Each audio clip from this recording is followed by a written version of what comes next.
So, good morning, everybody. It's not a very good morning. I'm sure the plants are very happy.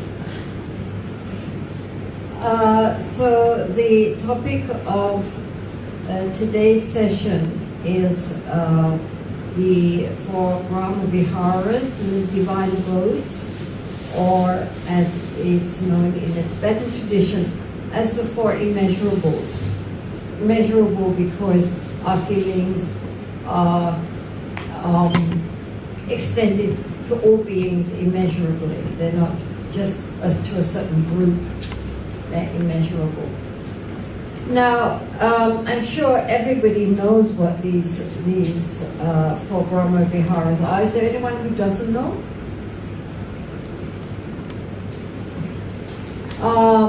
Because this is something which was taught by the Buddha himself and is therefore extant and practiced in all Buddhist traditions. Certainly it comes, of course, in the Pali tradition and also in the Tibetan tradition, and I'm sure in all the various Mahayana traditions. It's a very established practice. One of the intentions being, of course, that if we focus too much merely on intellectual studies or on introspective meditation, that it could happen that we end up being rather dry. You know, we're all up in our head. And also we become very ironically self-centered, because all our attention is directed inwards onto the mind and or philosophical topics. And it's very, very important on the Dharma path or in any spiritual path that the heart chakra is also opened, and that our practice is understood to be not merely for our own benefit, but ultimately for the benefit of all beings. So in order to keep our sense of heart connection and to keep our practice moist and juicy, not all kind of dried out and just purely intellectual, the Buddha very much emphasized these four qualities of the heart which we need to develop. And so these four qualities are, first, in Sanskrit it's called Maitri, or loving kindness. It means love, but if we just say love, then love has so many connotations. It's very interesting that the English language is very impoverished in certain fields. In other fields, it's very, very rich. But in certain key terms, it actually is very, as I say, it's very limited. I mean, we use the word love, which is such an important word. But, you know, I love my family, I love the Buddha, I love ice cream, I love going for walks. I mean, we use the same word, but we're not talking about the same emotion. It's very different, the love that we feel for our family to the love that we feel for ice cream to the love that we feel for the Dharma. We're talking about different emotions, actually. And to use the same word gets confusing. The word Maitri is connected with the word for a friend. So therefore, in Pali it's Metta. It's connected with the idea of a friend. So therefore, it's a kind of warm friendliness, really. That kind of, if we have a dear friend, we wish them very well. We want them to be happy. So therefore, it's connected with that, and that is normally translated in English nowadays as loving kindness. because that gives that sense, not just love, attachment, not that kind of love, but the warmth of wishing someone well. So the first one is Maitri or Metta. The second is both in Pali and in Sanskrit, Karuna, which means compassion. The third in Pali and Sanskrit is Mudita. Mudita is variously translated as sympathetic or empathetic joy. It means being happy in others' happiness, and it's an antidote to too much depression when you come to compassion. You know, it's not only thinking about the suffering, but also thinking of the happiness in the world.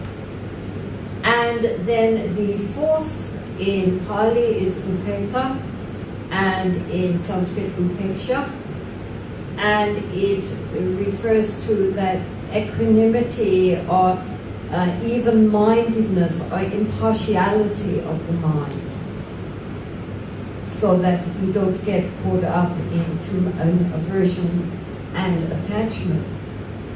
So these four qualities of the heart we will go through today, and each time do a little meditation on it just to get the feeling. And although they are placed in the order of loving kindness, compassion, joy, and great. Okay, just put it there. Just sit there and look at it. Clock. It's always, as I said yesterday, it's always surprising that in conference rooms and lecture halls, they never have a clock. You know, so the teacher can just go on and on and on and on. And, you know, the students are looking at their watches. So, as I say, normally the order, the traditional order is loving kindness, compassion, joy, and even-mindedness. But for the sake of practicing, because they are called immeasurables, we will start with the last first, which is even-mindedness, and understand, because that even-mindedness, that impartiality, is what has to be extended to all of these immeasurable qualities. That's what makes them immeasurable. So basically what it means, the Tibetans always, whenever they do any practice, they have a little formula that they recite first, which are the Brahmaviharas. So I wrote it out in English. I do in Tibetan, so I don't know how you say it in English, but here it is, I found it. Okay, so they always say, before they start any pujas or any meditations, they say, may all sentient beings have happiness and the causes of happiness. The reason we have happiness or suffering is not just out of the blue, or it's not decided by somebody extraneous to ourselves, sitting up in the sky and thinking, I think that person needs a glob of misery, let's give them something. I mean, it's the causes of our happiness or our sorrow are, first of all, the previous actions which we have performed with our body, speech, and mind in this life and past lives, which is our karma. But also, the ultimate cause of our suffering, the ultimate cause of our suffering is our essential ignorance, that we do not see things how they really are. And so therefore, everything we perceive is from the point of view of our sense of ego or self. And as long as we are attached to the idea that we are an autonomous, unchanging entity, separate from other autonomous, unchanging entities, we are going to suffer.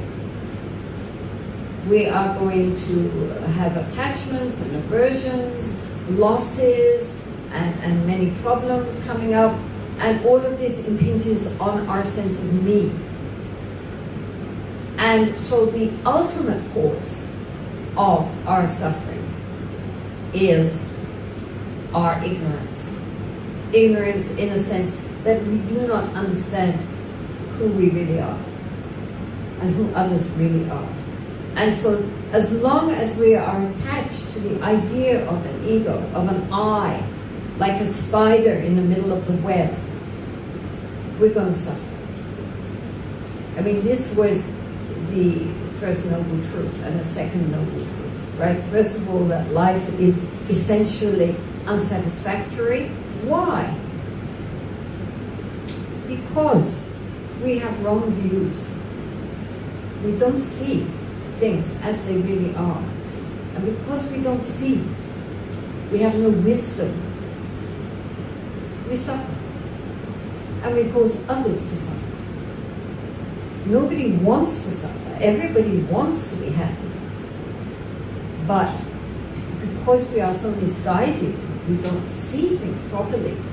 We endlessly make mistakes and create lots and lots of problems for ourselves and for others.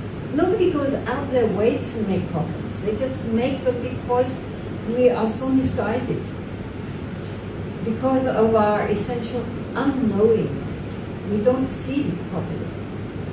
We're blinded by our own misconceptions. So therefore, the causes of happiness come from our having created good karma in the past. Good karma meaning actions of body, speech, and mind which are connected with virtuous states of mind, like generosity, kindness, compassion, rejoicing in others' happiness, and so forth. These things which go beyond our ego. That creates good karma, and that karma results in our happiness here and in the future. So the first line is, may all sentient beings have happiness and the causes of happiness. Then may all sentient beings, that's Maitri, right? That's loving kindness. Loving kindness means to wish others happiness. May all sentient beings be free from suffering and the causes of suffering, right? So we just dealt with that. May all beings be free from suffering is compassion, karuna, right? That we are wishing them to, we see their sufferings on various levels, as we will deal with later, and we're wishing them to be free from that. So that's compassion. May all beings never be separated from the happiness that knows no suffering. So this is rejoicing in all the goodness that happens to people. We feel happy for people to have good things happening to them. Instead of feeling jealous and envious, we rejoice with them. That's mudita. And then, may all sentient beings live in equanimity or even-mindedness, free from attachment and aversion. So that's upeksha. So the point here, why we're starting with this the fourth one first, is because naturally we wish happiness for people that we are attached to, that we like. We want them to be happy and free from suffering. And when something nice happens to them, we're happy for them, right? That is natural. It's not virtuous or unvirtuous, it's fine, but it is very limited, right? So when something happens nice to our family members or to our friends, then we naturally are pleased for them. And we rejoice in their happiness. That's very easy. But then there are the people, the rest of the world. who are not our family, who are not our friends, who sometimes we pass in the corridors, or we see, or we don't see. What about them? Just as I wish for happiness and do not want to experience suffering, and my family and friends wish to be happy and do not wish to experience suffering, so every being we see, not just human beings, animals, insects, birds, fish,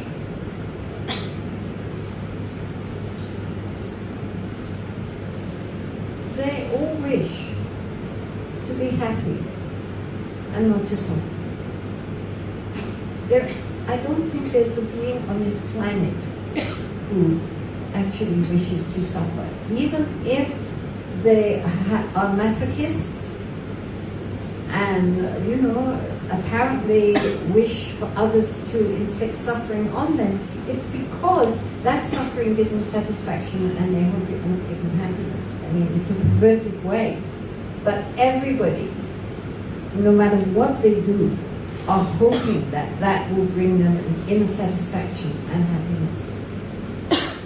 So, therefore, it's very important for us to recognize that every single being that we meet, just as ourselves, wishes for happiness and doesn't want to be hurt. And then these are considered to be neutral people that we don't like or dislike. They're just people or things or animals. And we don't give any thought one way or the other what they're feeling. But if we think about it, we recognize that actually they're feeling just the way we're feeling. And then there are the people that we do have a relationship with because we don't like them. These are traditionally called the enemy. They are people who have caused us problems in the past or in the present. People who have done mean things to us or who we think might do mean things to us. People who we just don't like, maybe even we hate. So we would love them to suffer because they make me suffer.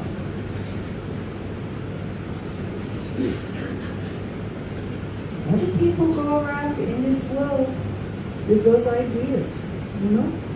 If they hear something bad happens to people that they don't like, they rejoice. They deserved it. And if something good happens, they feel downcast. Why should something good happen to that person? He's a bad person, he hurt me. And as yesterday we were, for those of you who were here for this, going through the 8 verses of mind training, many people hold in their heart this longing for revenge and this real resentment which they cannot let go of towards people who have done bad things towards them. And in the end, that those feelings, those negative feelings towards people who have harmed us or who are harming us in any way, cause problems for ourselves. They don't cause problems for the other person. The other person's fine. We, as they say, we are doing to ourselves by holding resentment and anger. We are doing to ourselves what only our worst enemy would wish for us. Because an angry mind is not a happy mind. And a mind which is full of resentment is not a happy mind. It's a very injured mind. It's like we have a wound and we're endlessly scratching it and deepening the wound, and then it festers and becomes poisoned, and we suffer more and more and more. So, it's very important, therefore, to extend all of these Brahmaviharas towards those who we do not like, who we have resentment towards, whom we, have stored up all these bad memories.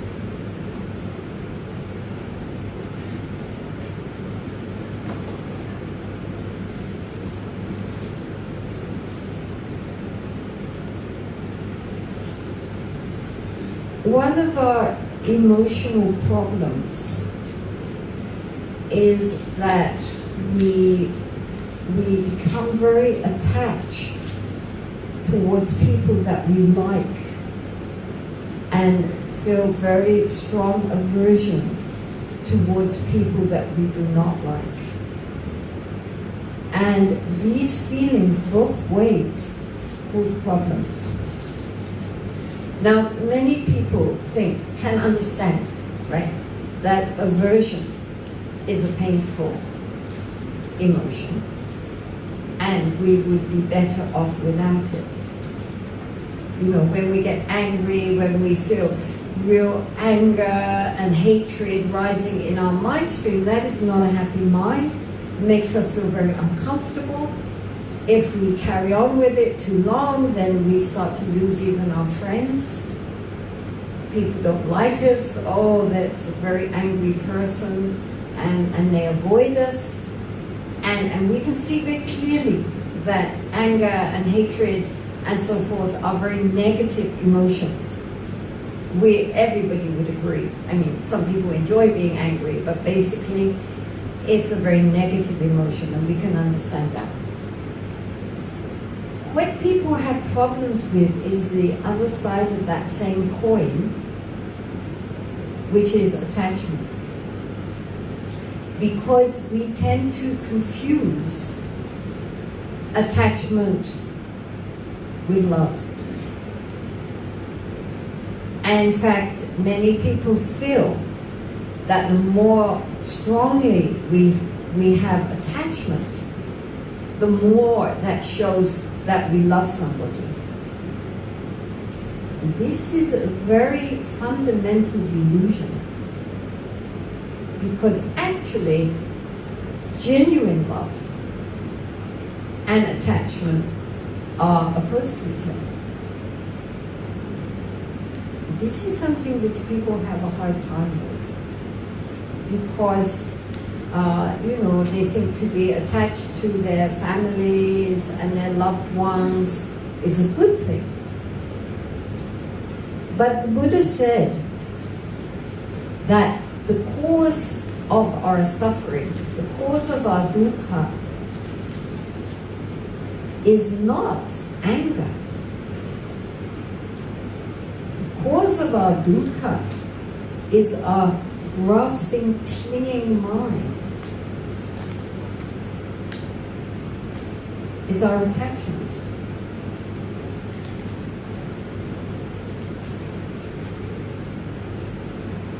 We have to think about that one. The reason why we are trapped on the wheel of birth and death and rebirth and re-death endlessly is not because we are chained, but because we are holding on very tightly and we don't want to let go. So attachment is the cause of our revolving endlessly in samsara. So therefore we have to learn to be more detached. But detachment, in English at least, is a very cold term. And it sounds like, therefore, we don't care about anybody because we're detached. This is why the Brahmaviharas are very important. We see that even though our heart is detached, that doesn't mean that we don't love, we don't have compassion, we don't have joy in others' happiness. It doesn't mean that we become emotionally blank. So, attachment, and this is why it says we have to be free from attachment and aversion. Aversion we can understand. I'm talking about attachment because that's more difficult for you to understand. Why that is not right either. Why it causes suffering. Attachment is grasping and clinging. We have somebody that we love. Either our partner, our children, our parents, dear friends. Attachment says, I love you, therefore I need you, I want you to make me happy. Because of you, I can be happy. Genuine love says, I love you, therefore I want you to be happy. That includes me, wonderful. If it doesn't, never mind, your happiness is what counts.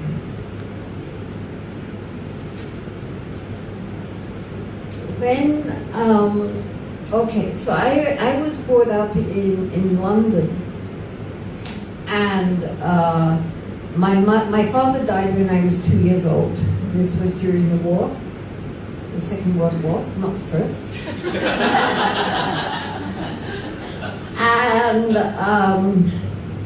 so I have an older brother and my mother, and so she had to bring the two of us up.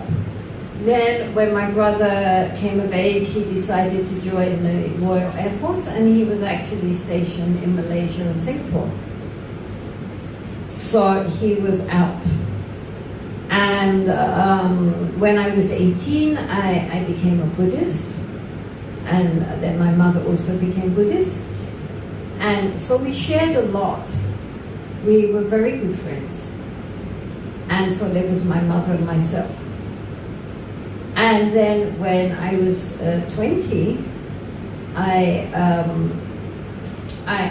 requested that I could go to India. I requested somebody in India that I could go to India to work at a school for young incarnate lamas, tulkus. And so then I got a letter back saying, yes, please come. So I was so excited, and I remember running through the streets to meet with my mother, who was coming from work. And I said to her, oh, I'm going to India. And her immediate response was, oh yes, and when are you leaving? She didn't say, oh, how can you leave me, your poor old mother, all alone? She never said that. She just said, oh, and when are you going? And so I went to India, and I stayed in India that time, first time 11 years. My mother came to India for a year and stayed with me, but then she had to go back because she couldn't take the food. So I stayed in India for 11 years. And then my mother wrote and said, look, if I send you a return ticket, will you come back for a month? So every 10 years she would send me a return ticket so I could go home and see her. And she told friends of mine that she always prayed that in her next lifetime she would come back again as my mother, because she was concerned that otherwise I would have parents who didn't understand I needed to lead a special sort of life. Now that is love. She wanted me to be happy. Maybe it didn't include her, but she sent money even. You know, every month, although she had almost nothing, she sent a little bit, so I could stay in India. Even though in her heart, of course, she wanted me to come back, but she was beyond thinking of herself. Her love was for me and my happiness. That's love. Attachment is when you say, oh, I love you, so why aren't you here with me, for me? I need you. I mean, I know people who their parents write them and say, oh, I'm sick, I'm dying, come home. They go home because they're not sick or dying at all. And they've just, messed up that other person's, life for them. That's attachment and selfishness. So each of us has to look in our own heart. It's not, non-attachment is not about not loving. It's about loving unselfishly. It's about loving for the other person's happiness. And so this is very important.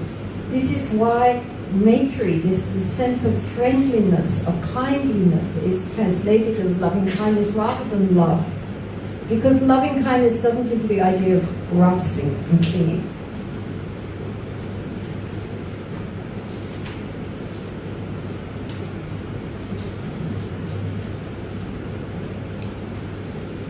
So all of these, everybody that we meet, we can see, thinking from their point of view, putting ourselves in their place. How are they feeling? And we recognize that ultimately they're feeling the same way we're feeling, in that they want to be happy, they want to avoid suffering.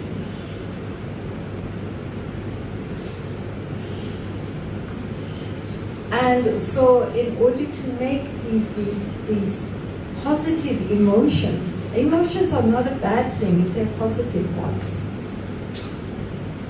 In order to make our positive emotions not still concerned with our attachment and aversion, we have to cultivate this evenness of mind. And in each meditation, that's what they do. You start with, here, and then it reaches out throughout everywhere. So we will go now to the first of the Brahmaviharas, which is a Maitri or Metta, or loving kindness. And I'll start by reading the Metta Sutta, which is the discourse on loving kindness spoken by the Buddha from the Pali Canon.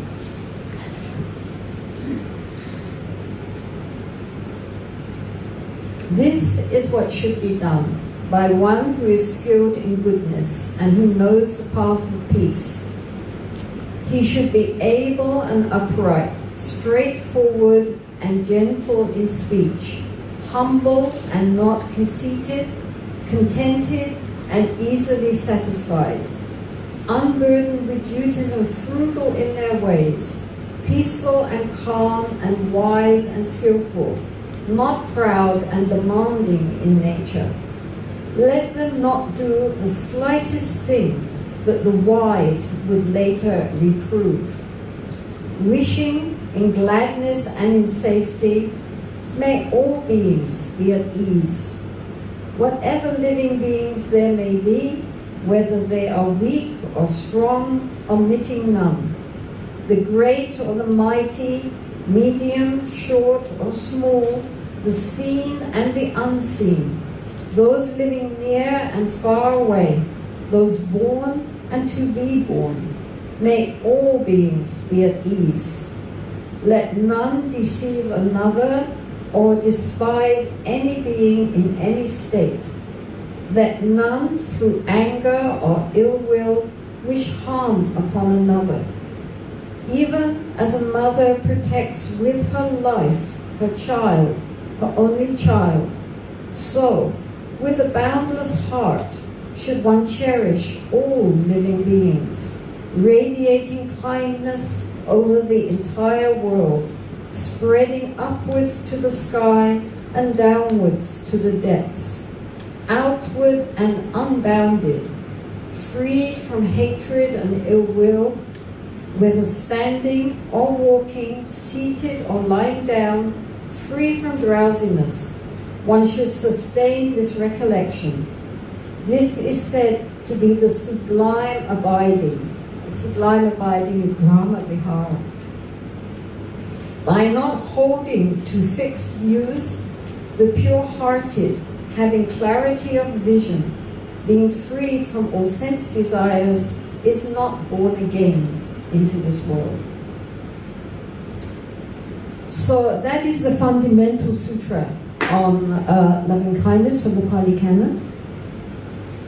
And so we start with loving kindness.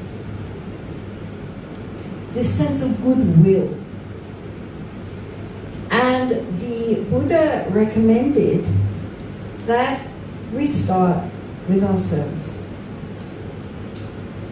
Because if we are not at peace within ourselves, if we are not at ease, if we're not friendly and kind towards ourselves, then that dis-ease is going to radiate out towards others. Others are going to appear much more irritating and annoying and upsetting. Not really because of themselves, but because we ourselves are not at ease within ourselves, not comfortable with ourselves. I should mention here, and then I will go on with this, that His Holiness the Dalai Lama's main translator is a very wonderful scholar called Tenzin Palmo. And he started in America a foundation for teaching these four Brahmaviharas.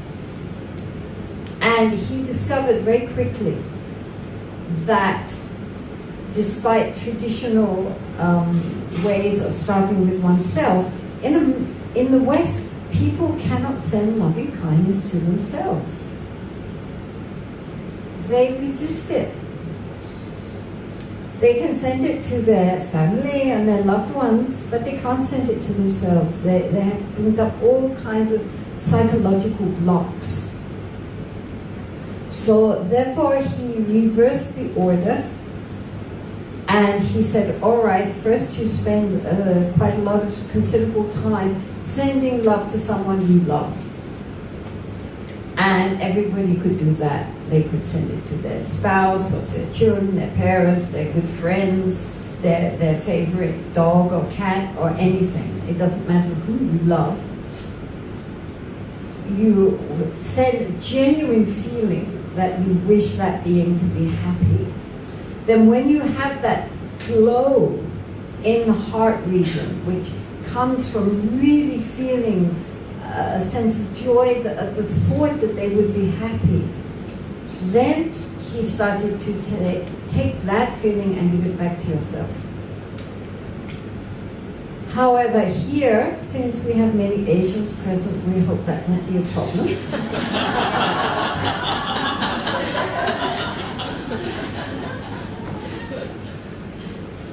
And we will start in the traditional formula by giving loving kindness to ourselves first. Now, as we dealt with yesterday,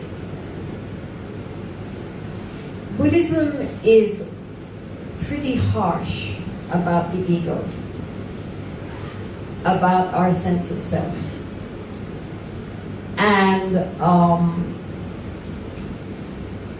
sometimes, therefore, especially with new converts to Buddhism, that is interpreted as being that any good feeling towards ourselves would be the self-cherishing mind. It would be a selfish thought. And so, therefore, to demean ourselves, to increase our sense of low self-esteem would be a good thing. with the result that they get very depressed. And so this is a misunderstanding. One time there was a meeting. His Holiness the Dalai Lama is very interested in the meeting of science, neurology, especially neuroscientists and quantum physicists and psychologists and things like this, and their interaction with Buddhism, because they're coming very close. And so one time he must have been talking about,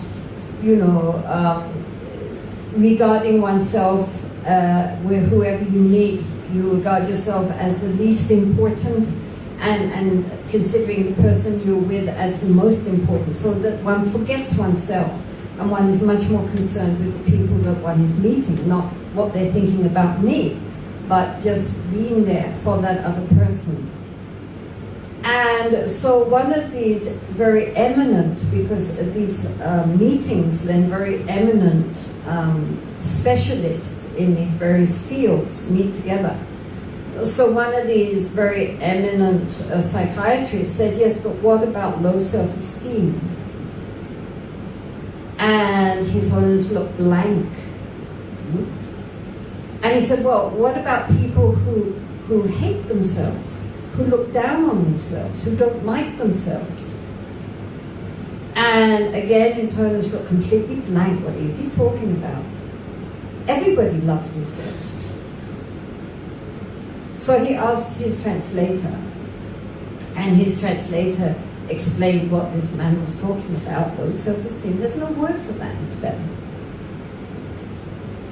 And His Holiness thought, and then he said, I think very rare, very rare. And so this eminent psychiatrist turned to his eminent colleagues and says, whoever suffers from self-loathing and low self-esteem? And everybody put their hand up. Which was a breakthrough. Because in general and on the whole, among Tibetan society for sure, that sense of self-worth, the fact that everybody knows that ultimately they have Buddha nature, gives them a sense of well-being, even in the face of a lot of external problems. So it's very important to understand that when Buddhism is talking about self-cherishing mind, that other beings are more important than ourselves when we meet them, and so forth, it's not a matter of undermining our sense of self-worth. Shantideva said that there is a big difference between pride and self-confidence, and self-confidence is essential in the path. We have to believe that we are capable of walking the path. And what is walking the path is ourselves, our ego. Our essential luminous clarity and emptiness of the nature of the mind is not needing to walk the path, because that's the path. That's it. It's our conventional sense of self, albeit rooted in ignorance, that is going to walk the path so that gradually that sense of self will dissolve. Right? So all of these meditations which we are going to undertake are undertaken, of course, from the egoic point of view. Right? You can't wish the nature of the mind, our Buddha nature, to be well and happy. Our Buddha nature is naturally well and happy. That's the source of all our happiness. We don't have to wish it. But we do have to encourage our conventional sense of self and heal it. Yesterday we went into this, and I don't want to keep going on about it, but most of the problems for us, the reason why we get so attached and at the same time have such strong aversions and so forth, is because inwardly we feel very insecure. inwardly our sense of self is hurting, it is injured. And so we have to heal. We cannot really effectually walk the spiritual path until our sense of self, our ego, is strong and healthy and well balanced. Then, with a strong, healthy, well balanced sense of self, we can drop the sense of self and eventually, through meditation, begin to dissolve that sense that we are an autonomous entity. But we cannot do that while our sense of being is hurting and is injured. So this practice of loving kindness is to heal us. It's like a balm on the sores. So therefore, low self-esteem, high self-esteem, both are ignorance. The more we are at peace and at home within ourselves, the sooner we can forget ourselves. As long as we are feeling injured or hurting, we are very conscious of ourselves and our dependence on others, either through attraction or repulsion. We cannot let go and just relax. So therefore, the first of the Brahmaviharas is the sense of wishing well.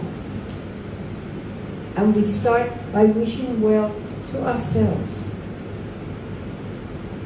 However one wants to do it, traditionally it is by, for example, repeating something like, may I be well and happy, may I be peaceful and at my ease, and just feeling that.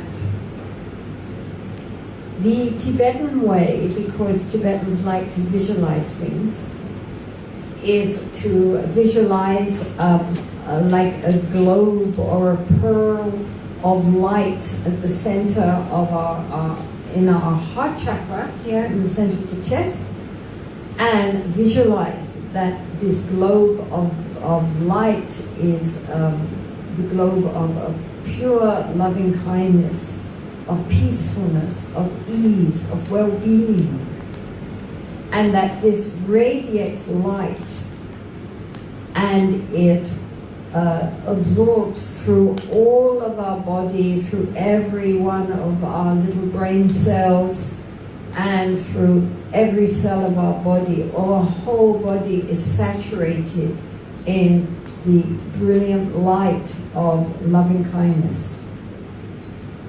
Right? So if you like to visualize, you can visualize that. Otherwise, recite, may I be well and happy, may I be peaceful at my ease, or anything which works for you. Anything, or just sit there and just imagine that, just send feelings of love. It's this feeling that,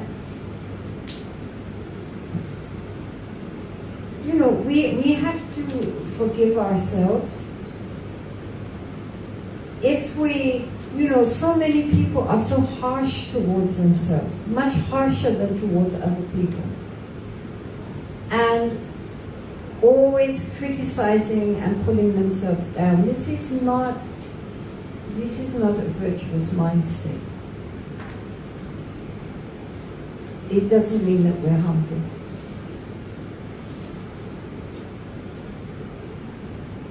It completely impedes our ability to progress, because we are always giving ourselves the message that we will fail. That's not right. We have to encourage ourselves. We have to believe in ourselves and our own potential for goodness.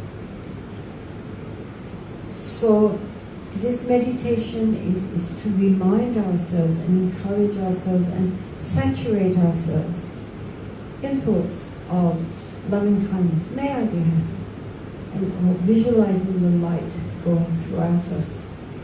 In the beginning, normally it feels very artificial. One doesn't really believe it, as with all meditations. You know, anything which we do in this world.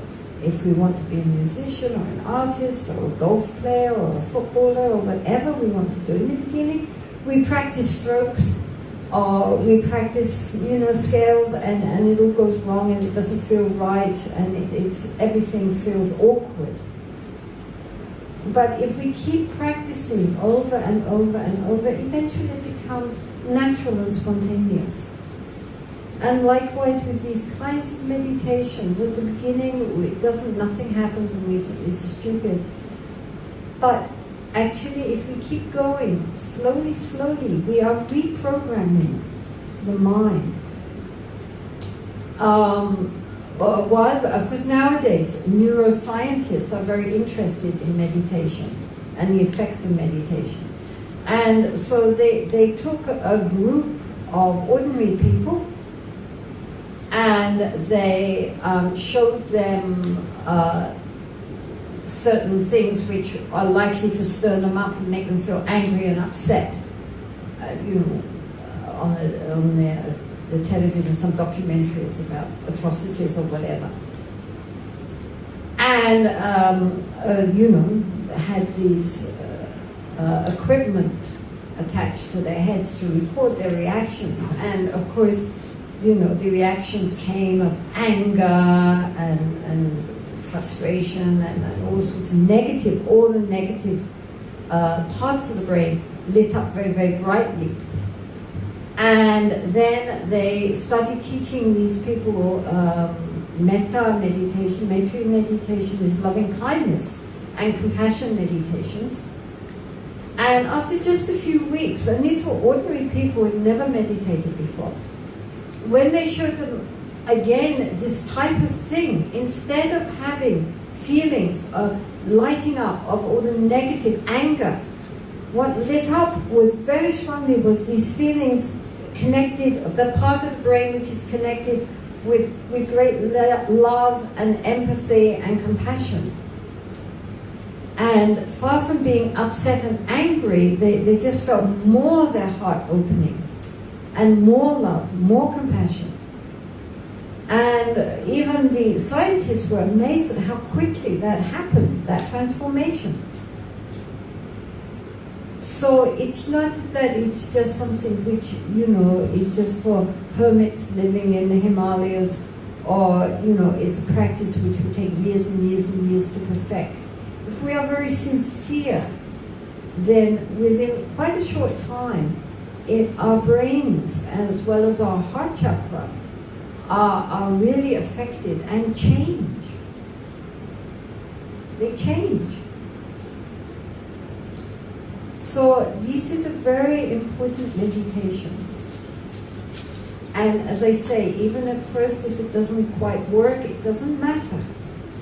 If we keep going over it again and again and again, the effects will be there. So, I keep looking here and it's here. That's conditioning for you. Okay, so we will just sit for 5 minutes. Thank you. We'll just sit for 5 minutes and do this meditation on sending loving kindness to ourselves. Loving kindness is just this warmth of wishing ourselves to be happy, peaceful, at our ease, and just this, that the mind should feel this lightness and this happiness within itself. And so either by reciting certain words, or by visualizing the light coming out from the heart chakra, or just by sitting and feeling that, whatever we have done, that's okay. It's in the past. We're okay. Essentially, we're getting back to our Buddha nature.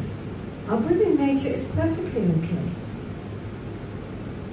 You know, it's like without making it into something too solid, because this would not. It doesn't really mean that the nature of the mind is compared to space, not to silver pots. But if you consider a silver pot, then if we don't polish that pot, it gets covered in tarnish and becomes black. So when we look at the pot, all we see is black. So it's like when we look at our mind, all we see is all the bad things and the stupid things and all our conceptual ideas of who we are. But if we polish the pot, then we get back to the silver. And the silver has never been affected by the tarnish. That's the point. That the true nature of our mind, no matter what we did, ever, in all our lifetimes, it doesn't affect at all the nature of the mind, the true nature. And so there's no point in whipping ourselves. It doesn't help anything. So right now, we are going to send ourselves love, genuine love, and wishing that we be well and happy. Okay? 5 minutes.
So the next object for a loving kindness is a relatively easier one perhaps, which is to think of someone that we are especially fond of. This, as I say, can be anyone. It can be our partners, our children, our parents, any friends that we have, or if we don't particularly like people, then, you know, your pet dog or cat or bird or fish or whatever, because all beings want to be happy. Not just human beings, animals also want happiness. They don't want to suffer. And so it's just a matter of choosing an object that we have a genuine heart connection with. So then again, we just visualize that person. If you are doing this in your own home, then you could even have a photo of that person. That would help. But anyway, just think of that person and wish them well. Again, thinking, you know, may you be well and happy, may you be peaceful and at your ease. Just wishing them for the happiness which they themselves would wish for themselves. And, or, at the same time, one can visualize again this little globe or pearl of light, which represents the true nature of our mind, which is filled with bliss. There's no problem with that one. And from that goes light, which again enters that person that one is thinking of and completely saturates them in light. So every cell of their being is filled with light. If they are sick, then you visualize that their sickness is cleared. If they have problems, that their problems are dissolved, that any problems they have, mental, physical, outer or inner, are dissolved in genuine happiness and well-being. And from your heart, wish that. It's very important not just to keep it as a kind of cold visualization, but to really involve the feelings in this, our emotions. We have to really wish it from our heart. It's not just something automatic that we're just visualizing, but it has to come with this real intention of, you know, first wishing ourselves to be well and happy, and then here wishing someone that we really care about, that they should be well. How wonderful that would be. This is the point. That if this person was genuinely happy, how wonderful. So, again, this is not a difficult practice. We would sit and just think of somebody, and first it's easy just to think of one person so that there is, without attachment, but with genuine love, thinking of them. How wonderful for them to be happy. All problems gone.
So then we come to what is called the neutral person.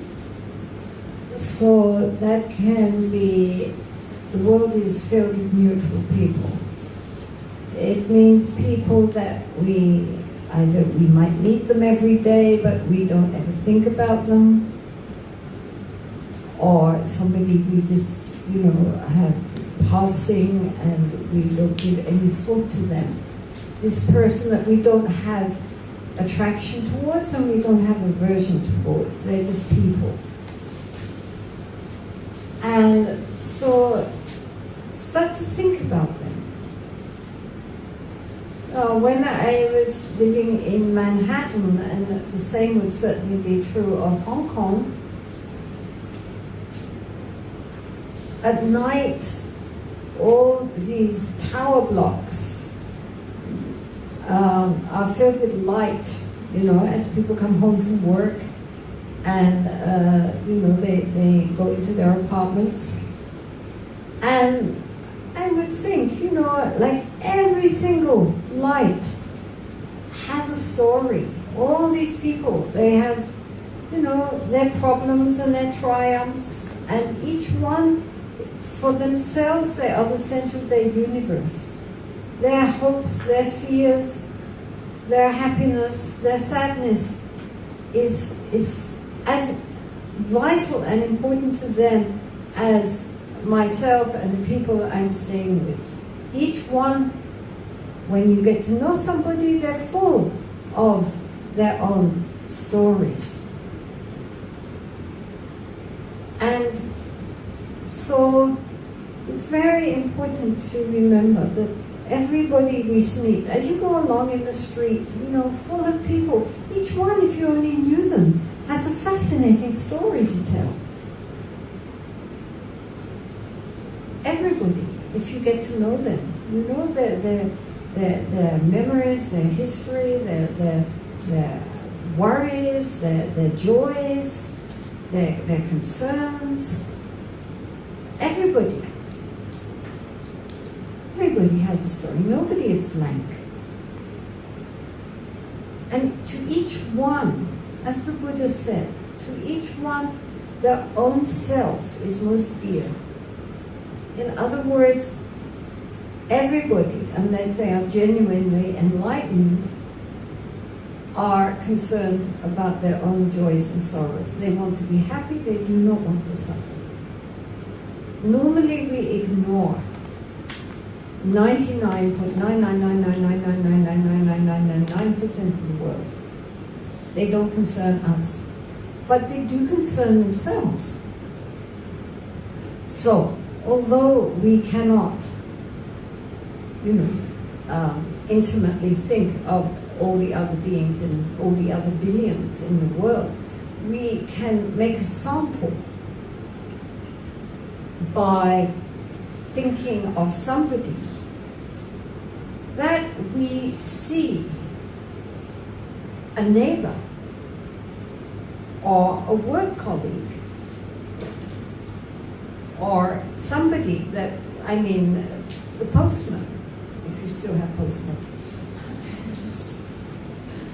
the bus conductor that you see every day on your bus, somebody who is just there, and you've never given a thought to their happiness or their sorrows.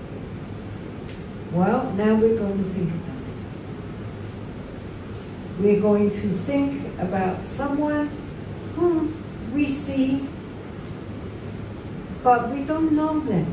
We don't know what is their story, what are their hopes, their fears, just like us. They have their memories, their joys, their sorrows, their hopes, their worries, their family. To somebody they are most dear. Somebody is very concerned about them and loves them, just as somebody loves us and we love other people. So they also have their interconnections, their families, their friends. Each one has a story. Normally we ignore it. But now we are going to just think of it. And as I say, we cannot think of the whole wide world, but we can think of a sample. Somebody. Each one of us can think of just somebody that we see all the time, but we've never given a thought to as to their happiness or their sorrows. Now we're going to think of that. Because they are very, very, very important to themselves. And they're also very important to those who love them, to their families and their friends. All of us are interconnected. We just don't recognize it. We only have a very small little circle that we care about. This is helping us to open our heart a bit, to recognize that everybody we meet, everybody, wishes for happiness, wishes to avoid suffering, just as we do, just as we wish that for those we love. So then we will sit now again, just for 5 minutes, and we will think of somebody who is considered to be neutral. Meaning neutral means that we don't like them, we don't dislike them. We basically ignore them. Right. So now we're not going to ignore them, we're going to give them our attention. And think, how really is that person? Wouldn't that be lovely if they were happy? We would like them to be happy. We don't want them to be suffering. Just as we don't want ourselves to be suffering. Okay?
This practice of loving kindness is also very useful. For example, if one is traveling in a bus, a train, or a plane, and one is surrounded by all these people, mostly nowadays they're playing with their iPhones, or zoinked out listening to music. So instead of getting out our own iPhones, we can sit there and radiate loving kindness. Sit there and visualize that from the heart chakra, this light is going out, and the whole, for example, carriage, the whole bus, the whole plane, train, whatever, or if we're in a traffic jam, then all the cars are just filled with the light of loving kindness and happiness. That all these beings, everybody sitting in that bus or plane has problems. You hardly can meet a being on this planet that doesn't have problems. It's not one thing, it's something else. Physical, emotional, financial, family problems, problems at work, problems at school. It's always something. So, to sit and just quietly, I mean, you don't obviously start sitting in full, lotus posture in the middle of the bus. Just, lean back and just visualize that all this light is coming out, which dissolves, or even for a while, all their worries, all their problems, all their tension, all their stress, all their concerns. It's all just, suddenly they find relief. Suddenly they find peace. The whole area is filled with the light of loving kindness. It's a much more useful way of spending our time than sitting there endlessly sending SMSs and twittering everybody and so forth. And also it rests our own mind, of course. By the time we get to our destination, our own mind feels much more at ease and unstressed. Also, we could do the practice of Tonglen at such times, which is breathing in all the problems in the form of dark light, and then sending out well-being in the form of bright light. So Tonglen also, of course, this giving and receiving practice we talked about yesterday is based also on compassion and loving kindness. The compassion aspect being when we breathe in all their sufferings, and the loving kindness being when we breathe out well-being and happiness. So these kind of practices, it's not just for sitting on the meditation seat. At any time, if you're in an office, for example, where there's a lot of tension and people are very stressed out, then again, just to spend a minute or two sending out loving kindness and breathing in all the tension is very helpful. It does change the atmosphere. We shouldn't think that all our thoughts stay locked up in our brain or in our bodies. Actually, our thoughts have power if they are well directed. I mean, if one visits a place which has been for some time associated with something good, then you can feel that. That's why people go on pilgrimage, right? I mean, if they go to Bodh Gaya, despite all the chaos outside, when you get into the actual site, then you can feel the energy. And that's why people like to go there to practice and to meditate and to circumambulate, because they feel recharged. I lived for many years close to the city of Assisi in Italy, which is associated with St. Francis. And there again, despite the gross commercialism, all the shops selling tourist junk, nonetheless, in the places actually associated with St. Francis, both because of his own holiness and because after that, all the centuries later, people went there to pray and to meditate, they're charged. You can't say why. I mean, many people who go to these places, like Bodh Gaya or Assisi and others, not just as tourists, nonetheless, often they undergo some kind of real spiritual experience without expecting it, because it's independent of our own projections. It's there now, permeated through the thought forms of the beings who have been there. And likewise, when I was in Poland and I went to visit Auschwitz, then again, you didn't have to know what Auschwitz was about. There's nothing there anymore. I mean, it's just big rooms and, the dormitories and then the gas chambers, but the gas chambers are just big room like this, not anything there. And yet you knew something awful had happened there. I mean, the heaviness in the atmosphere and the sadness, because not only of all the thousands and thousands of people who had been killed there, but then the generations after that who went there to mourn. And so that's there in the atmosphere. So we should not think that thoughts have no power, that they just because we're sitting there thinking loving kindness or compassion, that maybe it benefits me, but it doesn't benefit others. This is not true. Those who genuinely have, directing their mind, people feel it. They create an atmosphere around them. I mean, it's well known, for example, places like Thailand and Burma, where they still have forests, that monks who go out into the forests and they have no protection, they just have these little things called klop, which is like a little tent, and that they can live in the forest and sit and meditate in the forest, and wild animals and snakes and tigers do not harm them.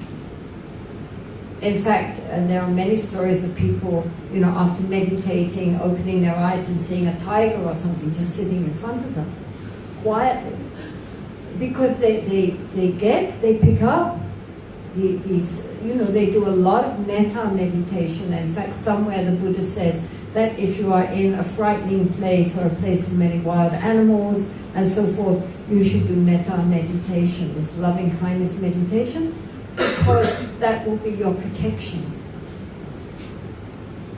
Animals will not harm you if you have loving kindness. And if it's strong enough, probably even humans will not harm you. They will change their perception. So it's very important for us to recognize that our thoughts have a very powerful influence on others outside of ourselves, if we really focus our attention properly. So the next object of our loving kindness are people who we have problems with. As I say, they are traditionally called the enemy. And they are people either who in the past did harm, or in the present are a big problem, and our normal reaction towards them is that of anger, resentment, or even hatred, wishing them ill. rejoicing if something bad happens to them. So now we are going to reverse that. We are going to think, if somebody does bad things to ourselves or others, what state of mind are they in that allows them to do that and think it's okay? And would we want that kind of mind? So then if we really understand where these people are coming from, it gives us the space to say, you know, this is a very sad situation, not just for me, but for them. They are creating also very negative karma and are very deluded. So wouldn't it be nice if, rather than that, they could really be peaceful and at their ease and happy? Because that's what they would like. And that's ultimately, if they were genuinely peaceful and happy, they wouldn't do the bad things that they have done. So it's not just being simplistic. All beings ultimately want happiness. And we cannot make all right, all those beings can be happy, but not that one. A friend of mine was teaching in America on loving kindness, and one of the people there, his family had died during the Holocaust, and so he said, all right, I will send loving kindness to everyone, but not Hitler. And so the teacher said, yes, sorry, Hitler too. No way, Hitler.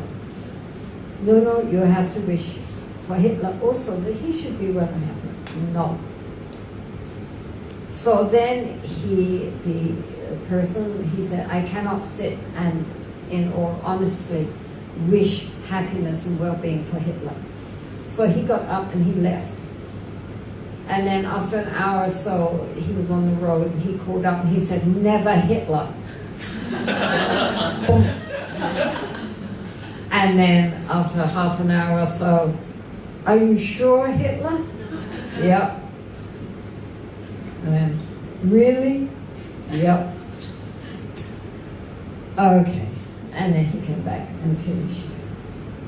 Because no matter what someone has done, first of all, they all have Buddha nature, but they are so removed from it. And ultimately,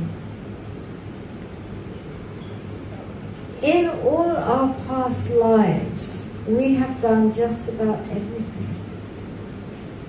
Who are we to judge? The reason why we suffer now is because of things which we have done, usually to others, in the past. No one could hurt us if we hadn't got that interrelationship with them in the first place. It's not that if something bad happened to somebody, you can say, oh, well, it's all your own fault, you've made lots of bad karma, so too bad for you. But nonetheless, we have to recognize that we are the heirs to our own destiny, so to say. We cannot, something doesn't happen to us just out of the blue. There are reasons for that to happen. There are causes. Maybe it happened so long ago we don't remember. I mean, mostly it happened long ago we don't remember. In our past lives we've done everything. We've had so many lifetimes. And just about anything which we can do, good or bad or indifferent, we've done it. And all those seeds are there, connecting us also with other people. You know, what we did and why we did it and who we did it to. And it's beyond thought. But it's not for us to judge, because everything which has been done now has been done before. And we've done it. So who are we to say, oh, that person is a bad person and I would never do that? Because we probably did at some point. Otherwise it wouldn't come back to us now. There's a text in Lojong, in the Tibetan, it's too harsh, so I never teach it. But it's called The Wheel of Sharp Weapons. And it's the visualization of, like, you know, a wheel coming back made of like swords, which cuts us. Because of all the things which happened to us were created, the causes were created in some past lifetime, otherwise it wouldn't have happened. And also our interconnection with beings, why some beings are kind to us, some beings are not kind to us. We don't see what that is, we can't understand, and so it's not that we are to blame. But nonetheless, we did create the causes and the conditions. So if people are not kind to us now and have done mean things, there's a reason for that, beyond our present lifetime, if we could only see it. So therefore, you know, who knows what we did to them in past lives? So who are we to judge? They are going, the result of their own karma, and what they are doing in this lifetime also will have results in the future. So that will take care of itself. Meantime, if we spend our time feeling resentment and anger and frustration and just playing over and over and over again the same scenario of what they did to us to hurt us or to harm us and so forth, we are harming our own self. We are not affecting them. So it doesn't make sense. It's really not very intelligent. So what we need with that poison is to apply an antidote. And this antidote is this quality of forgiveness and loving kindness, wishing them to be well. When you have acid, you have to apply an alkaline to neutralize it. Otherwise it just goes on and on and on, not just this lifetime, but future lifetimes. You're going to get caught up in the same problem again. So better finish it in this lifetime. And the only way to finish it is by letting go. And one of the easiest methods, the most direct method, not easiest, but the simplest method, is by genuinely cultivating this feeling of wishing for their happiness, and with that allowing that whatever they are doing is because of their own delusions, and you know, from your side at least, you will not hold resentment. This is very important for us to remember. Otherwise we just keep cycling in the same negative cycle. It doesn't help. So think, if you have anybody that you don't like, either in the past who caused you a lot of pain, to yourself or to your loved ones, or in the present who seems to be causing a lot of problems, just think of that person and remembering that how they are acting is in accordance with causes and conditions, which we are also connected with, and just wish them to be well and happy. Visualize again, if you wish, that from the heart chakra lights emanate and fill them up, and all their problems, all their suffering is healed, and that they are well and that they are happy.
So then finally we should imagine that this light, which is streaming from our heart chakra, is radiating out in all directions, in what is called the 10 directions. That means the cardinal points and the intermediary points, above and below. So it's not just coming out from the front, but it's coming out, the whole body, our body is radiating light. And this light goes out and it encircles Hong Kong, China, the whole of Asia, spreading out to include every other part of the planet, the Americas, Europe, Africa, the Middle East. Not just on the surface, but also in the oceans and the rivers and the lakes. So all the beings who live in the waters, all the beings that live in the air, all the beings that live on the surface and under the earth, beings seen, material beings, and unseen, all the spirits. May all beings be well and happy. And then from there spreading out throughout the whole galaxy. We don't know what's going on in the rest of the universe. But all those beings out there, whatever form they may take, may they also be well. May they also be happy. May they also be peaceful and at their ease. So just now, just visualize this light radiating out, completely encompassing the whole globe, and then radiating out and illuminating the darkness of the galaxy. Like you turn a light on and suddenly all the darkness is gone. Okay?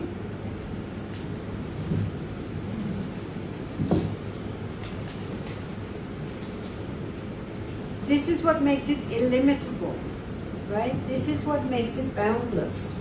It doesn't stop anywhere. Nothing is excluded. Everything is included. Therefore, the mind becomes vast and spacious and open and all-encompassing.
So when we go out and we interrelate with other people, people we know, people we don't know, it's very important that we remember that Every single being we meet wishes for happiness and does not wish to suffer. So it doesn't matter if we know them, don't know them, like them, don't like them, whatever. All beings wish for happiness. And so the least we can do is that whoever we meet, we wish them happiness. Because that's what they really want and what they really need. And so this connects us with all beings. A common wish. Unfortunately, most people don't know where happiness lies, genuine happiness. And so they pursue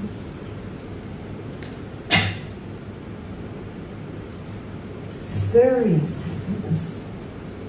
Happiness dependent on pleasures of the senses,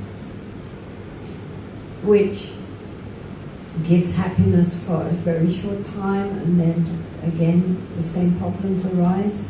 Doesn't solve the problem, the deep underlying reason why we are not happy.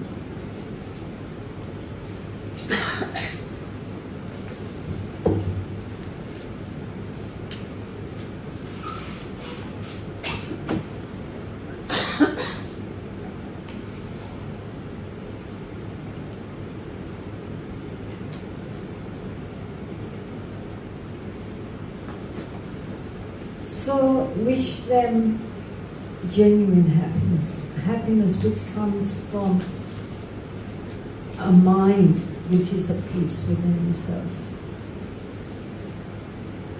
It doesn't take any time, doesn't take any great meditation or skill.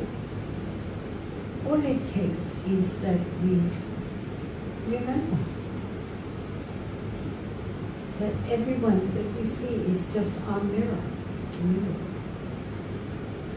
What we wish for ourselves, we wish for others. If the world just did that, imagine what a different world it would be. But as people who are trying to be practitioners, we should all keep these thoughts in our mind. You know, it's not something which we just think about when we're at the temple or in a, listening to a Dharma talk, and we go home and the mind just goes back to its usual self-preoccupations. If we really want to merge the Dharma with our life, then we have to make the effort to change our way of thinking. And when we forget, then we try to remember again. So even now, as we go off to lunch, just keep in mind that we are little glowing bundles of loving kindness. Right? So enjoy your lunch and see you tomorrow. So this afternoon, of course, we continue with the session on the Brahmaviharas, and we come to what is the second of the Brahmaviharas, which is that of Karuna. Karuna, which is a beautiful word, has also a very beautiful meaning, and the meaning of compassion. Compassion means suffering with someone. In the terminology of English. In Buddhism, especially in Mahayana Buddhism, Buddhahood is considered the union of wisdom and compassion. Purely wisdom alone or purely compassion alone will not result in total enlightenment. It is considered like the two wings of a bird. If a bird only has one wing, it will just keep flying around the cycle, it can't take off. needs the two wings to balance and be able to fly. So compassion is a very, very important component on the spiritual path. The essence of the Mahayana path is, again, motivation. Why are we practicing? Most people practice a spiritual path or a religion in general in order, they hope, to make themselves feel better. Certainly in Buddhist circles, many people are focused less on spiritual breakthroughs than on acquiring lots and lots of positive karma or merit, so that either their present life, or at least their future lives, will be more comfortable, or with the motivation that if they are seriously practicing a spiritual path, there should be less obstacles. It's always regarded that if we want to do something really good, especially dharmically, we want to really sincerely practice Dharma. But if outwardly we have many obstacles, either physical obstacles that we can't find a teacher, or we can't find a good place to practice, or there's a lot of opposition from our families, or externally it's difficult for us to practice, or internally when we try to practice and meditate, again we have too many inner obstacles. It's not everybody has obstacles. Nobody just sits down and immediately goes into samadhi. I don't think. But some people have extremely many obstacles from their inner psychological patterning. And all of this is regarded as due to a lack of merit, a lack of good karma, sufficient good karma. So many people practice making lots and lots of virtuous karma in order not only to make life more comfortable, but also to clear away obstacles on the spiritual path. And so many people practice religion hoping that, if they're Buddhist, the next lifetime at least will be better than this one. Or, the practice in many religions is the hope of going to heaven and winning the approval of divine sources. So it's basically just to make samsara more comfortable. But then, of course, comes the idea that, well, wherever we are in samsara, we are still in prison. Whether we are well-treated VIP prisoners, or whether we are down in the dungeons being tortured, we are still, all of us, imprisoned. And those who are up can go down, as well as those who go down can go up. We have very little control over that, because we're all in captivation. We are not free. So then comes the aspiration that we have to get away from the prison house. We have to get out. So that second level of motivation is how to escape from the prison house of samsara and to attain to liberation. And liberation means basically that we see through the delusion of our ego, because it's our egoistic attachment which causes all our problems.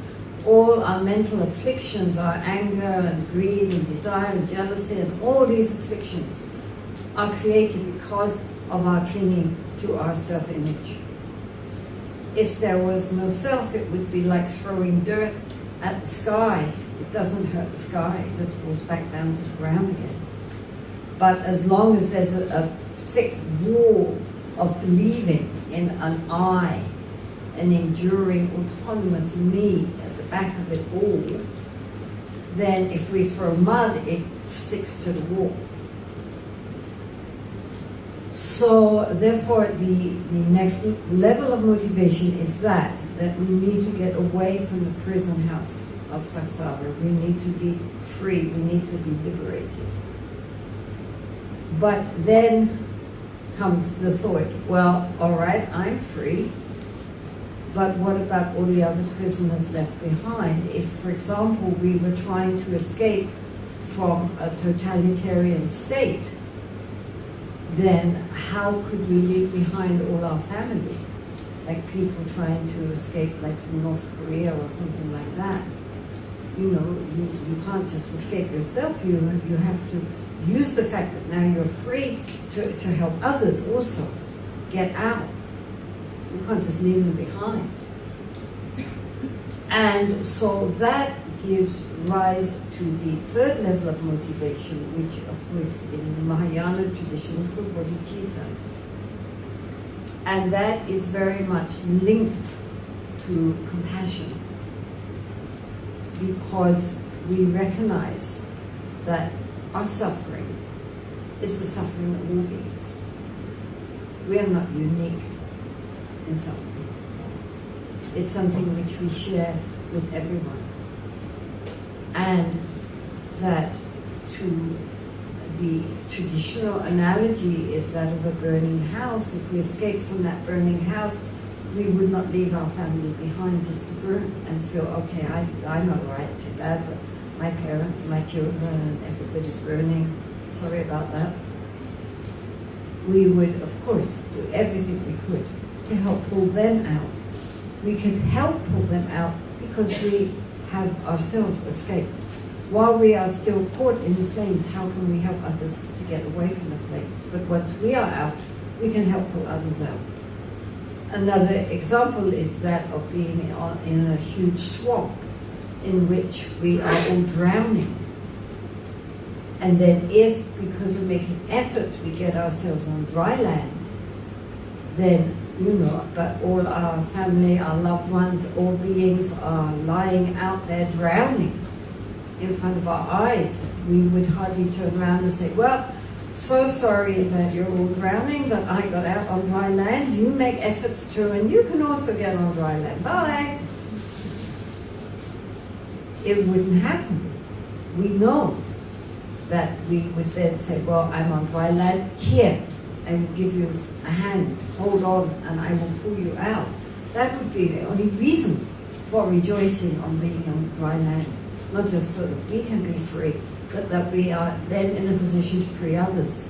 So that whole motivation of recognizing that our efforts on the spiritual path are not merely to free ourselves, since we ultimately don't exist, at least not in the way that we think we do.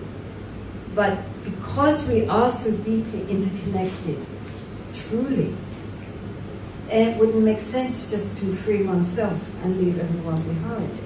The only motivation there could be is that it gives us the possibility of being there to benefit others. As I said yesterday, if a doctor or someone is a medical student, is studying to become a doctor, they are unlikely to become a doctor and go through all that trouble and all those exams and everything, merely so that, should they get a disease, they can cure themselves. They become doctors so that they can cure others.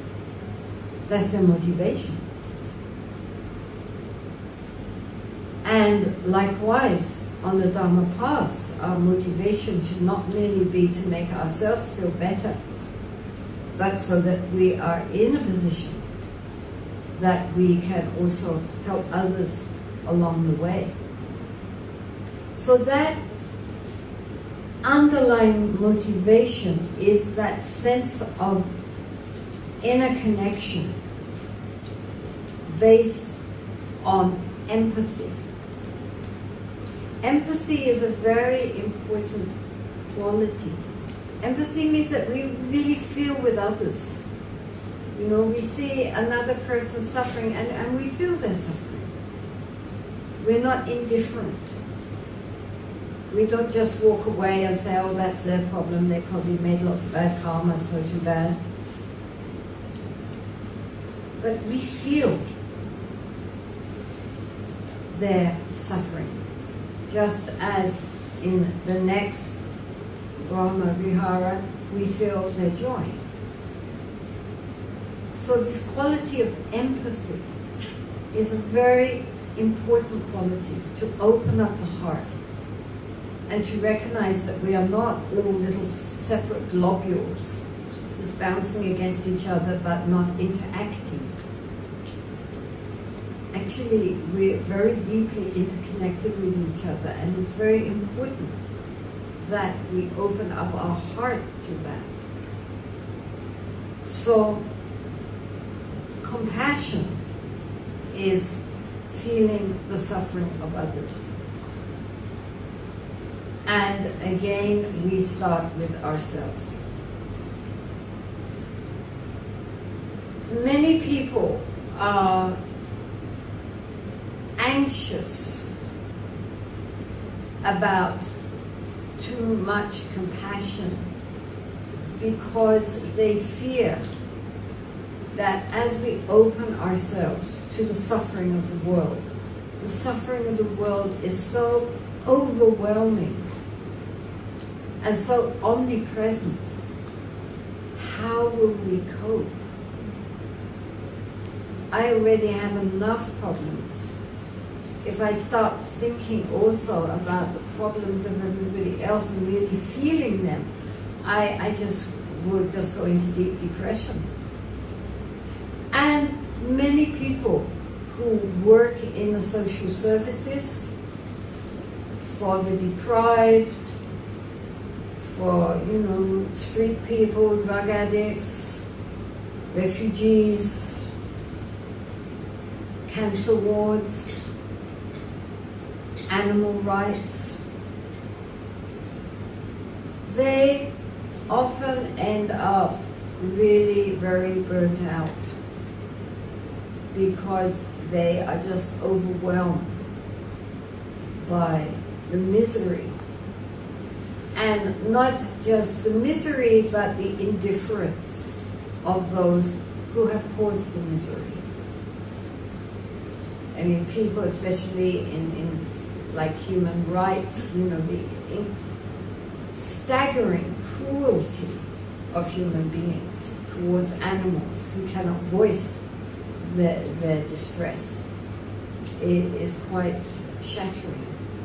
Nice people who do the most awful things.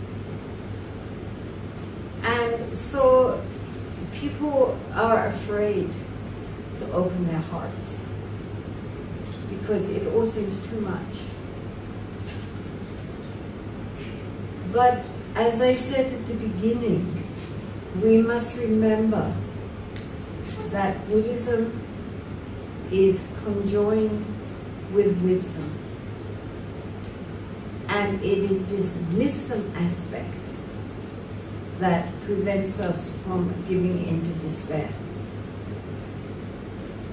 The wisdom aspect which comes from our practice of other forms of meditation, so that we gradually begin to access deeper levels of our own consciousness, and in that way begin to see things more truly how they really are. And in that way it creates this balance so that people do not burn out, they do not get stressed out. They are able to balance that with this inner understanding coming from the heart. I mean, again, as an example, I would name His Holiness the Dalai Lama, who again spends much of his time listening to people from all around the world who consider him to be really Kuan Yin in person, really Avalokiteshvara, compassion. And so they come to him, all these people from all these disenfranchised nations, to pour into him their suffering and the suffering of their people. And when he listens to them, he hears them. And he weeps. He feels their pain. But then 5 minutes later, he's joking with them and laughing, and everybody, you know, his laugh is very famous because it comes right from the depths of and everybody laughs. And these same people who went into him in tears come out smiling and laughing and feeling somehow released from that heaviness. So the point is that if we only have compassion with no genuine wisdom, we take in all this darkness and it sits there inside us like a big heavy lump. And then we just feel horrible. And we don't, you know, it's like having a very heavy meal which we can't digest. It just sits there inside us. It doesn't help the people who are suffering, and it doesn't help ourselves either. It is not helpful just to bring in all this suffering and having it just sit there inside us. In the end, we are unable to even act because it's so heavy inside us. So this wisdom aspect of it is the aspect which takes that heavy lump and dissolves it. It doesn't, it's like if you have a heavy lump of dough, you know, a big heavy lump of dough, and it's very heavy, it's indigestible. But if we mix with it some yeast, right, then the whole thing lightens up. It's not that we're throwing the dough away. We need that dough. But we need the dough with the yeast. Then it can be baked and made into bread. Chinese are horrible at making bread, but you get the idea.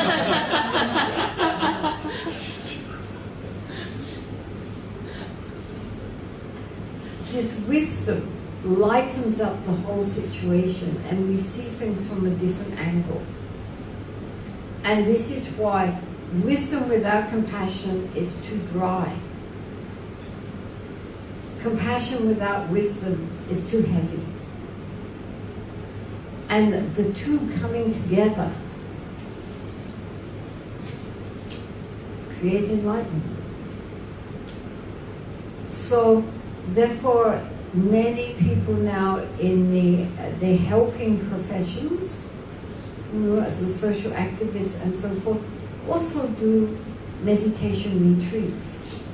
It helps us to process and digest and be nourished rather than overweighted and in the end just weighed down by all this suffering. We have to be able to process it so that it opens up into deeper levels, which ultimately lead to an inner sense of peace and joy. This is why when you meet great masters of any tradition, any religion, and genuine masters, on the one hand, when you look in their eyes, you see it. There's tremendous compassion and love, but at the same time, a joy. I think it's important to remember that all the Buddhas and Bodhisattvas are smiling. They're not agonized. They're not weeping. They're smiling. They know something we don't know. And it's not because they're not compassionate. Even Kuan Yin, who is the emblem of the deepest compassion, her whole meaning is compassion, but she's smiling. Isn't she? You know? Because she knows. Because she's not just compassion, she's also understanding. She sees things not just at the mundane, superficial level which we see, but she sees all the way down, all the underlying causes, and of course, she exemplifies the genuine realization of emptiness. That's why the Heart Sutra is dedicated to Kuan Yin. Even though she's actually represents compassion, there she is standing in the place of wisdom.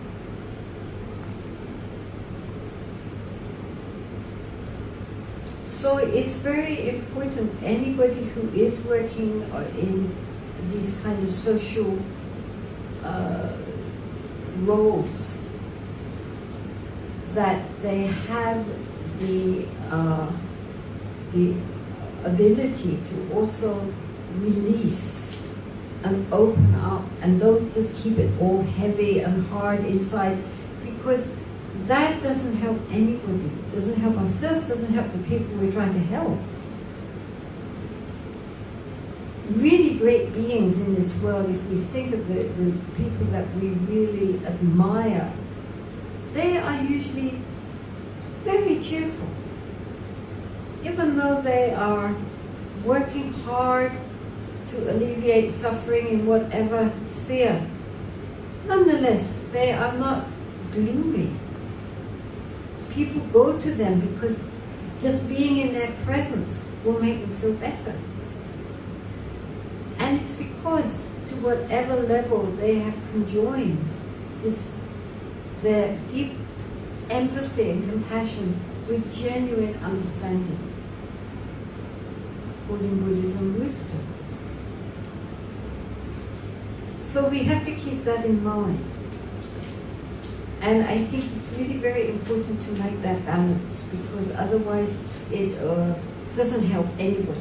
I mean, it does not help anybody to get burned out or so stressed out by all the horrors that are happening in this world that we just are in depression the whole time and can't act with it. It doesn't help anything.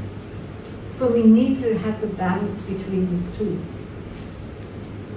And that is really given in Buddhism. I mean, to give it its credit. It is understood that the two support each other. As we more deeply understand ourselves and the nature of reality, that fuels our compassion. Our compassion and empathy fuels our understanding of how things really are. The two go together. They're two sides of the same coin. So, now we're going to think about compassion. And again, as I say, we are doing it first from the point of view of sending compassion to ourselves. So compassion basically means wishing that beings be free of suffering. Maitri or Metta was wishing happiness to beings. Now we are wishing that they should be free from their suffering. So again, the first person that we have to wish for is ourselves. We have to look into our own hearts and see why are we not blissfully happy the whole time? What is the problem? And the problems come in many ways. They can be outer problems. You know, I mean, everybody has some outer problems of some sort. You know, we don't have the job we want, we're worrying about our exams, we're We're worried about where we're living, how we're going to make money, the neighbors are noisy, somebody at work is mean, somebody in our family is sick, and so forth. I mean, there are many, many outer problems that everybody has to face.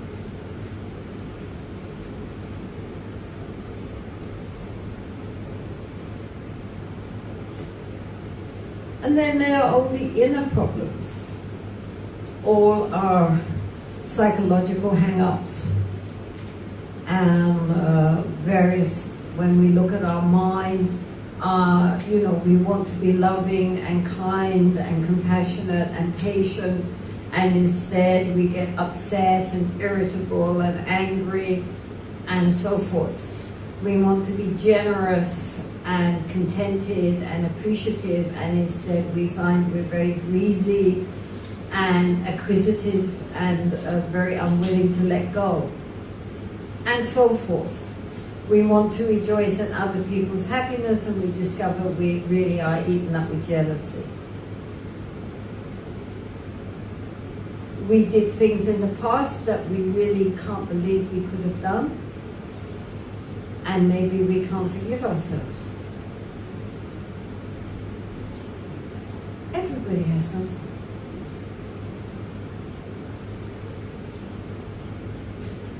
Since we are not yet fully enlightened Buddhas, we all make mistakes. We all have character flaws. We here are all aspiring to be better than we are, but sometimes we fall flat on our face. No problem, just stand up again. So we look at ourselves and our suffering, and we feel how sad that this little sentient being trying so hard has so many problems.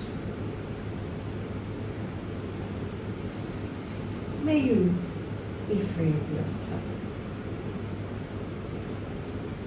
And so, as with loving kindness, also there is this element of forgiveness, of understanding, of not underrating the fact that we have to encourage ourselves on the path, not only by thinking of all the good and wishing that to ourselves, but also wishing to remove the suffering so that we can be free, so that we can be liberated.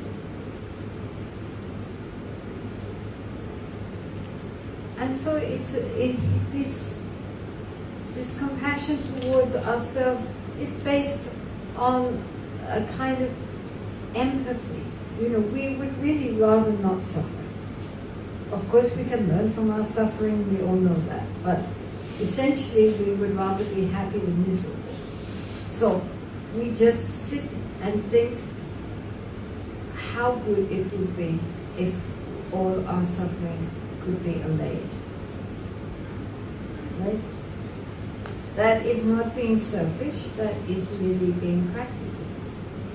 If we had no sufferings, we could go out there and be even more helpful. Of course, we can learn from our sufferings, but that's not the point.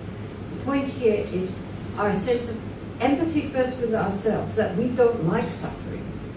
Very few people really enjoy suffering unless they're really weird. I mean, most people would rather be happy than miserable. And since we're not always happy, then we wish that we could be always happy by being free from our suffering. That's the bedrock on which we are then going to use that sense of wishing ourselves to be free from suffering to extend it towards other people. If we don't feel that for ourselves, it's hard for us to recognize the sufferings that other people are undergoing. Right? First we have to recognize our own suffering on any level, physical or existential, psychological, any level, which prevents us from being blissful. Why are we not irradiate with joy? which is our true nature.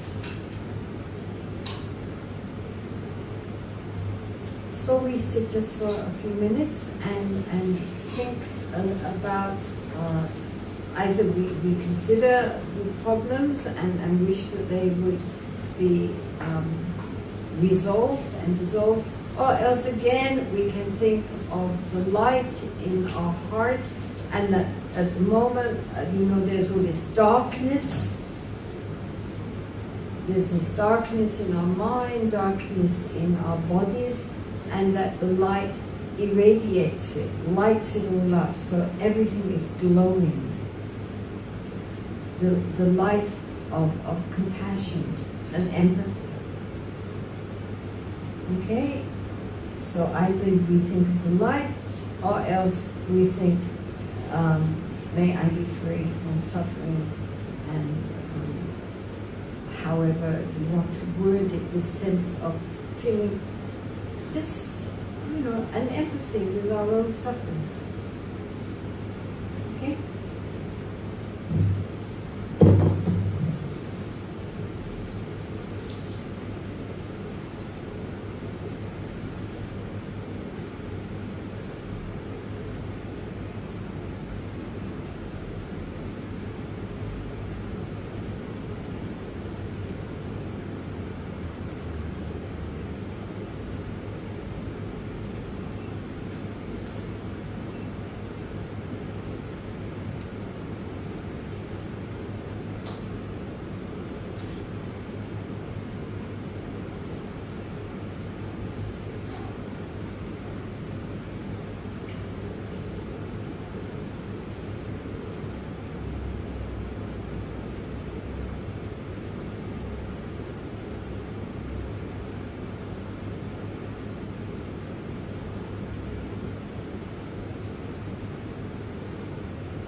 So then, having meditated on how good it would be to be free from all our problems, from all our worries, from our ill health, from our unhappy memories of the past and anxieties for the future, we then turn to somebody who we love,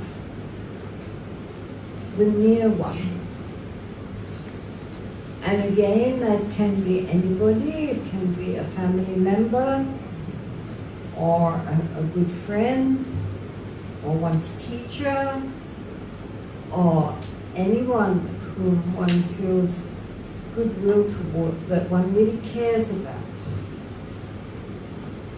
And then one thinks of all the problems that that person has, and ill health, or social problems. I mean, everybody in this world has problems. If not one thing, it's another. There's suffering that they have had now, or in the past, or are likely to encounter in the future, that one would love so much that they were not suffering, that they could be free from their suffering, that all their suffering should be dispersed. In the Tonglen practice, then the idea is that all their suffering should come on oneself, that we ourselves will take on their suffering. But here, in this strictly traditional meditation, they don't go that far. But they do say, please, how wonderful it would be if they could be free from their suffering. So think of somebody whom you care about, and think how wonderful it would be if they could be free from all their suffering.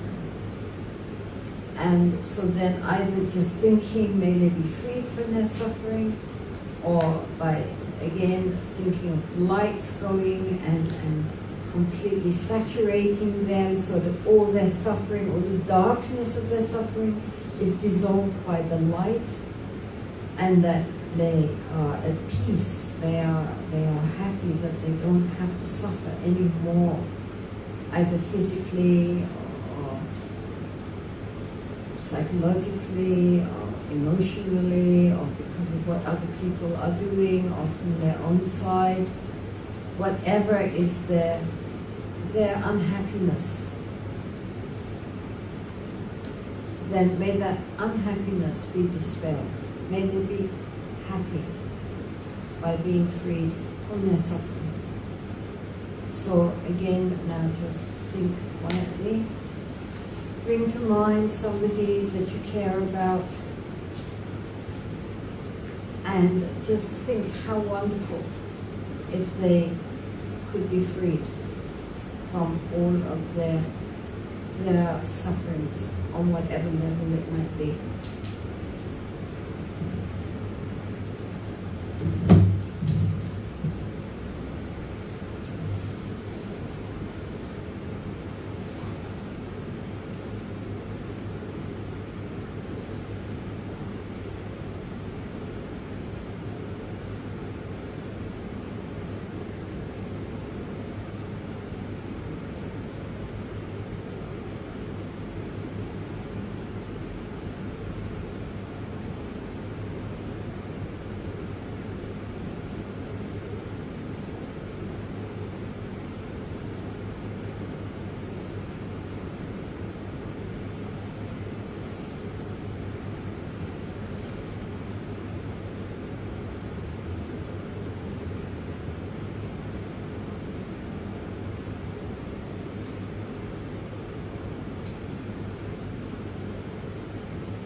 Now again we come to the neutral person, meaning the person whom we see around but we never really give much thought to how they're feeling, what they're, who cares? They're not anybody who means anything to me. So that person that we normally feel indifferent towards, which, as I said, constitutes the majority of the world, we think of them as a person. A lot of this kind of meditation is based on what is called exchange of ourselves for others. And it means that we imagine ourselves in somebody else's shoes, so to say, right? Normally, we don't see things. We only see things from our point of view. We don't see things from the other person's point of view. So here we imaginatively exchange ourselves for someone else. So thinking now of someone who normally we have been very indifferent towards, we know they exist and that's about it. That's all the thought we've ever given to them. Now imagine ourselves as them, how they would feel, what they must be feeling. They have happiness, they also have problems, they have sufferings which we don't know about. But like us, they would rather be free of their suffering.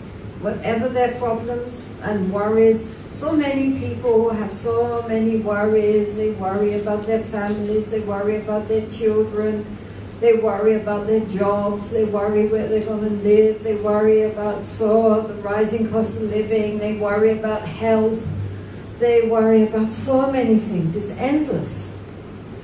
Outside, maybe people put on a kind of stoic look, but once you get talking to people, you find they have so many problems. My goodness, endless.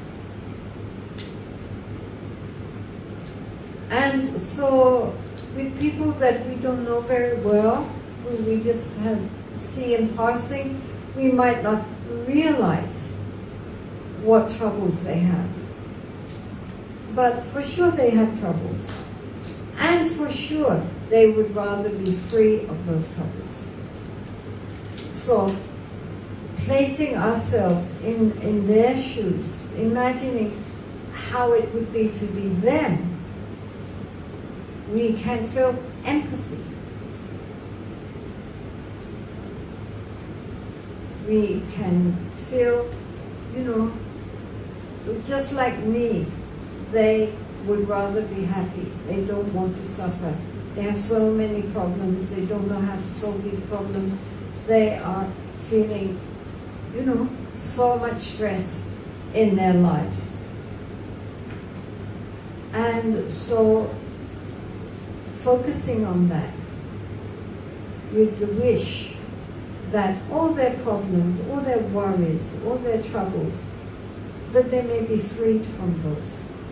Imagine how lovely, how wonderful if they could be free. Just as if a magic fairy came and said, right, you now free from all your worries and suffering. Oh, happy, happy. And your loved ones also freed. Wonderful.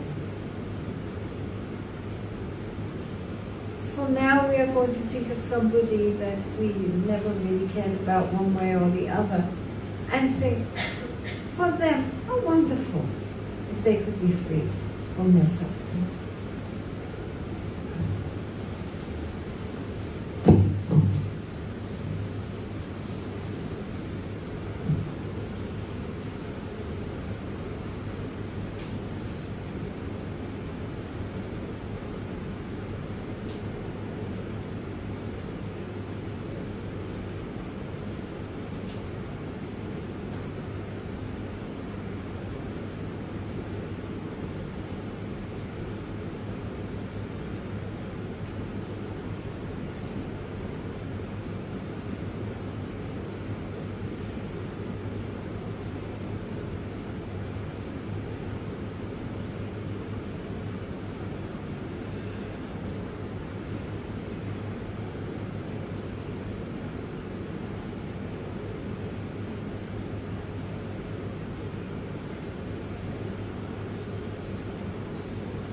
So, of course, the third scope of our meditation is on someone that we have problems with, the enemy. Compassion comprises basically three levels. One is that we feel compassion towards people's mundane sufferings, bad health, poverty, worries of various kinds, the usual problems which we face in our existence. So that's the first level of our compassion, that we see people are struggling, that people have problems in their life, with their other people, with their health, with their financial situation, with so many different things like this. And it causes them unhappiness and worries and stress and so forth. And so, up to really awful things happening in various parts of the world, as we all know, and the anguish which so many people, and the fear that so many people are living under, even in our present day world. Millions of people who are displaced, refugees, or in war zones, and so forth. I mean, people who have really serious things to be worried about, and are very obvious objects of our compassion.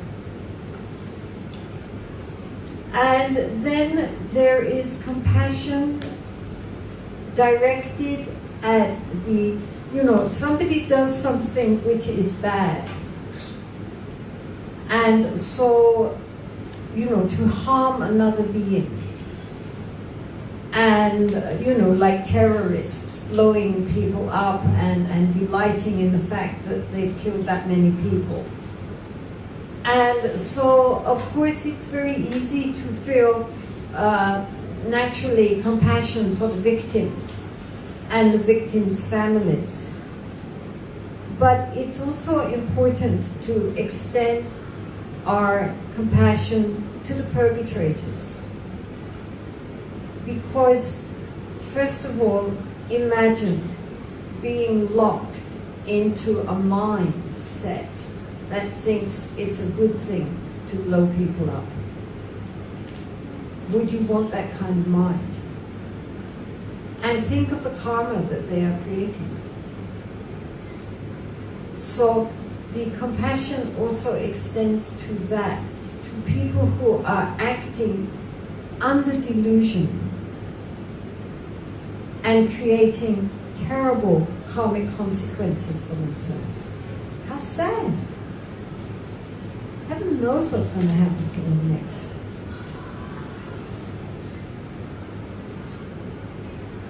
So therefore, our compassion becomes more and more universal.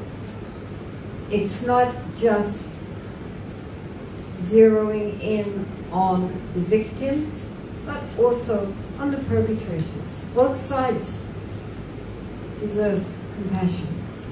Compassion doesn't mean condonement, right? I mean, if you feel compassion for someone who does something very bad, doesn't mean you condone that action. Doesn't mean you say that action's okay. Of course, it's not okay, and the fact it's not okay is why you have compassion for the person who did that. Because we are all the heirs to our own karma. And therefore, to create such negative karma, even if we think we are justified, is very sad. And to be even born in a society which thinks that to act in this way is right and proper, doesn't make it right and proper. I mean, if we are acting out of the roots of hatred, then whether we think hatred is justified or not, we still have to take the karmic consequences. So, therefore, our compassion covers everybody. not just people who are obviously suffering, but also those people who are the cause of those people suffering. It covers everyone. The third level of compassion is the recognition that all of us, unless we are fully enlightened Buddhas, are worthy of compassion. Because all of us are trapped in our delusion.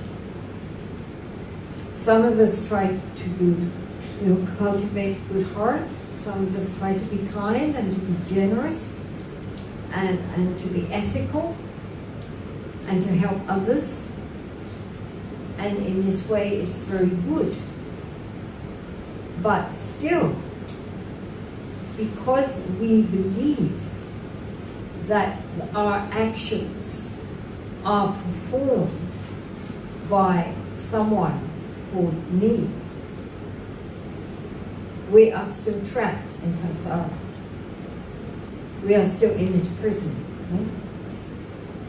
So even though we try to be very nice in that prison and help other prisoners and, maybe decorate our prison cell nicely, we're still in prison. We're not free. And next time round, turning of the wheel, who knows where we will be.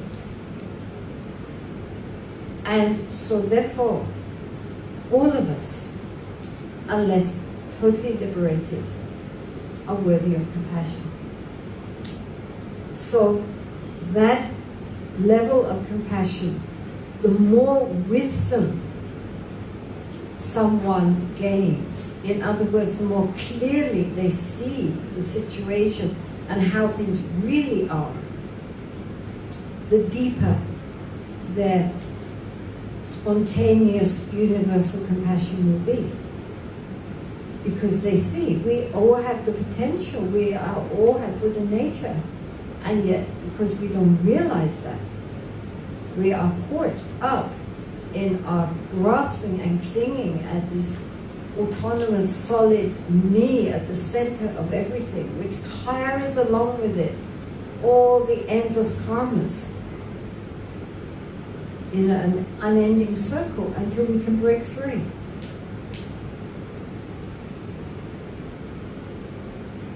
Do you understand? So compassion isn't just for people who are ill, or people in refugee camps, or people who are obviously suffering. It means all of us. Because we are all still imprisoned in our delusions. And everything is so insecure. We don't know what's going to happen tomorrow, what to speak of next life. It's all very, very uncertain. As the Buddha said, the only thing which is certain in this life, really certain, is death. Whether or not we take another breath, who knows? We might have a heart attack.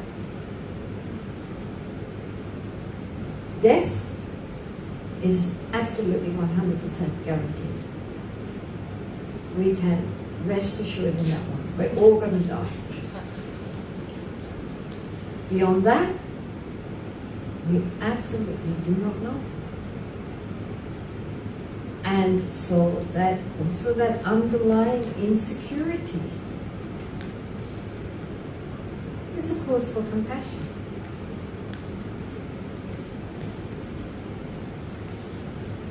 Because we all are in there together. So therefore, when we think of the enemy, the person that we have a hard time loving, the person who, for many people, if that person, they hear that that person is suffering, they feel pleased about that. That is our object of compassion. Because we recognize if we were that person, we also want to be free from suffering. And that they deserve also to be free from suffering, just as we deserve to be free from suffering. There is no difference between us, ultimately. And they all have Buddha nature. Even the most evil being in the world has Buddha nature. We should never forget that. So now, just think of somebody who either in the present you have problems with, or that in the past caused problems to yourself or to your loved ones. Anybody that you have difficulty really genuinely thinking, may they be well and happy and free from suffering. Anybody you think, oh no, but not that one. Then that's good. You have your object. So that's how we practice.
Buddhas and the Bodhisattvas exemplify wisdom and compassion.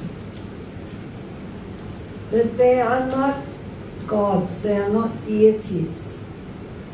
In the sense that they do not, of course they did not create us, because we are created by, the world is created by the karma of the beings who inhabited our planet. So moment to moment we are creating our own reality. But also, they don't judge us. However good or bad we are, they are on our side to help us. Guan Yin is always there for us, for example.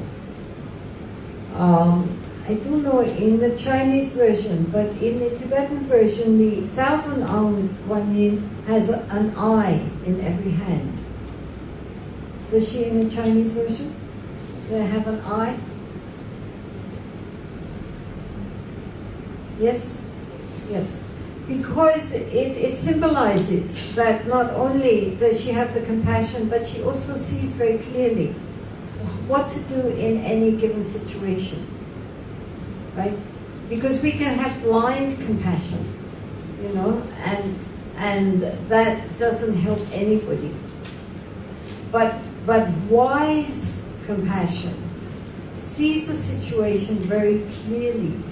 So, for example, if we pray to the Buddhas and the Bodhisattvas for help, sometimes looks like they help, sometimes looks like they don't help, as in any religion.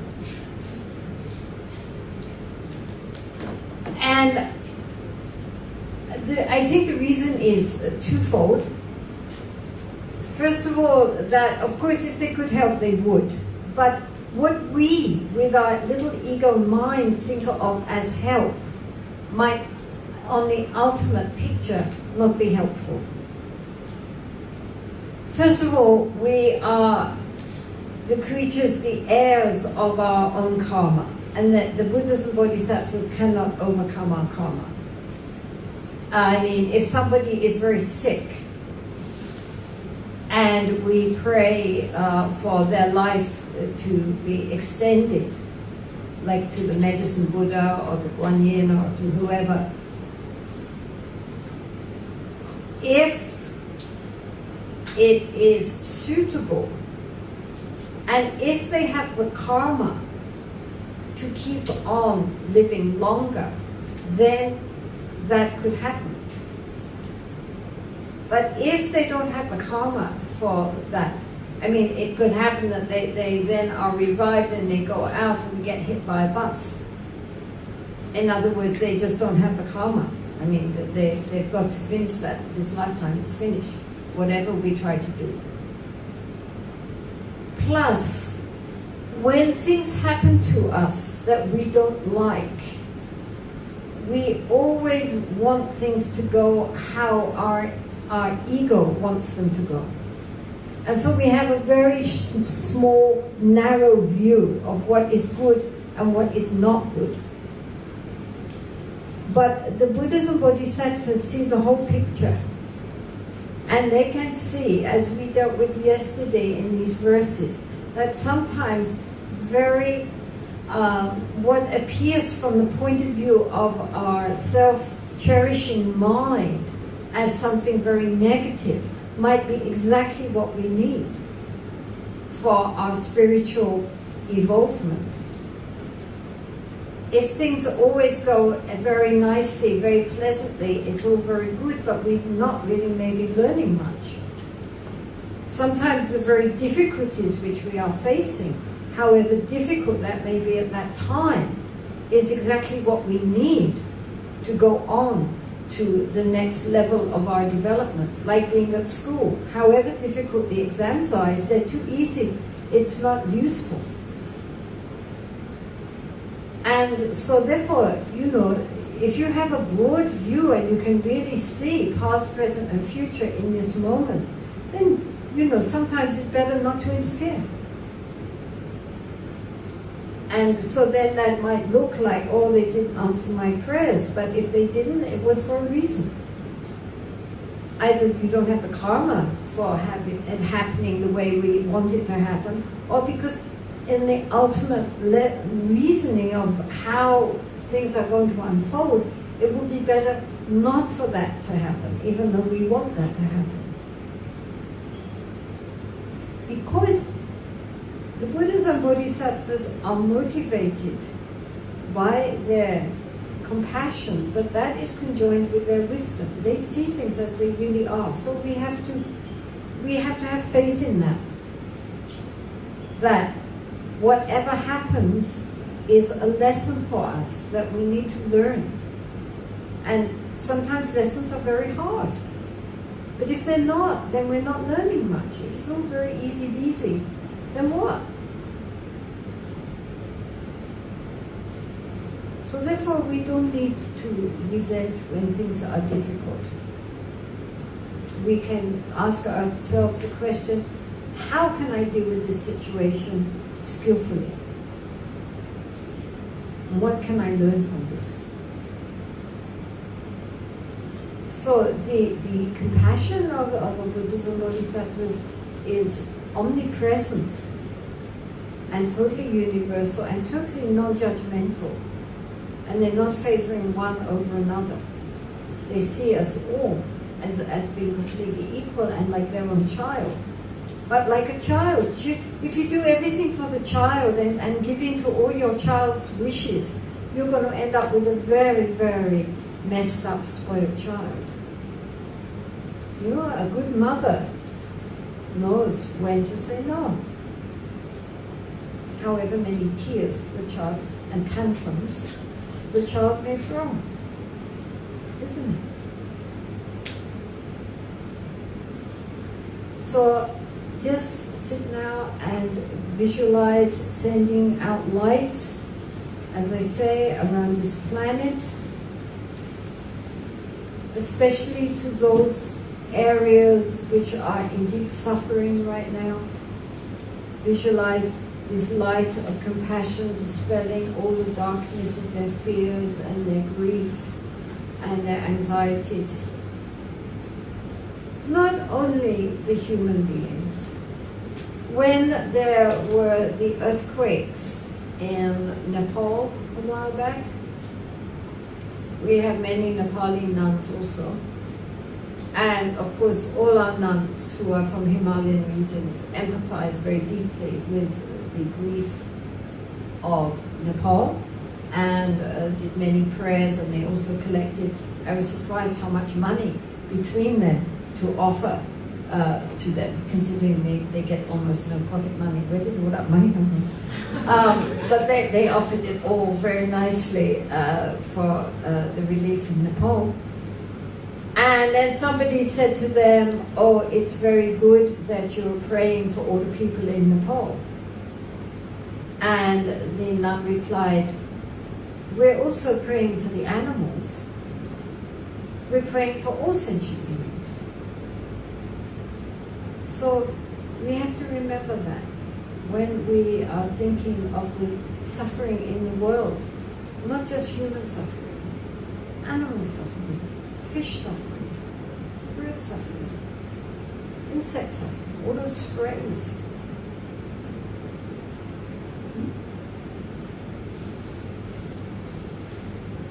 So involve the whole globe in light to assuage the pain of this planet, and then out into the galaxy.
So the third of the Brahmaviharas is that of mudita. And mudita is variously translated as sympathetic or empathetic joy. And it means we have been sitting thinking about the suffering of sentient beings. But there's also joy. Good things happen to sentient beings, not just bad things. People do have happy things happen to them. So in order to balance this feeling of despair at all the awful things happening in the world, we also need to contemplate all the good things in this world, all the beautiful things that people do, and all the happiness that comes to them. So the direct enemy of mudita is, of course, envy and jealousy.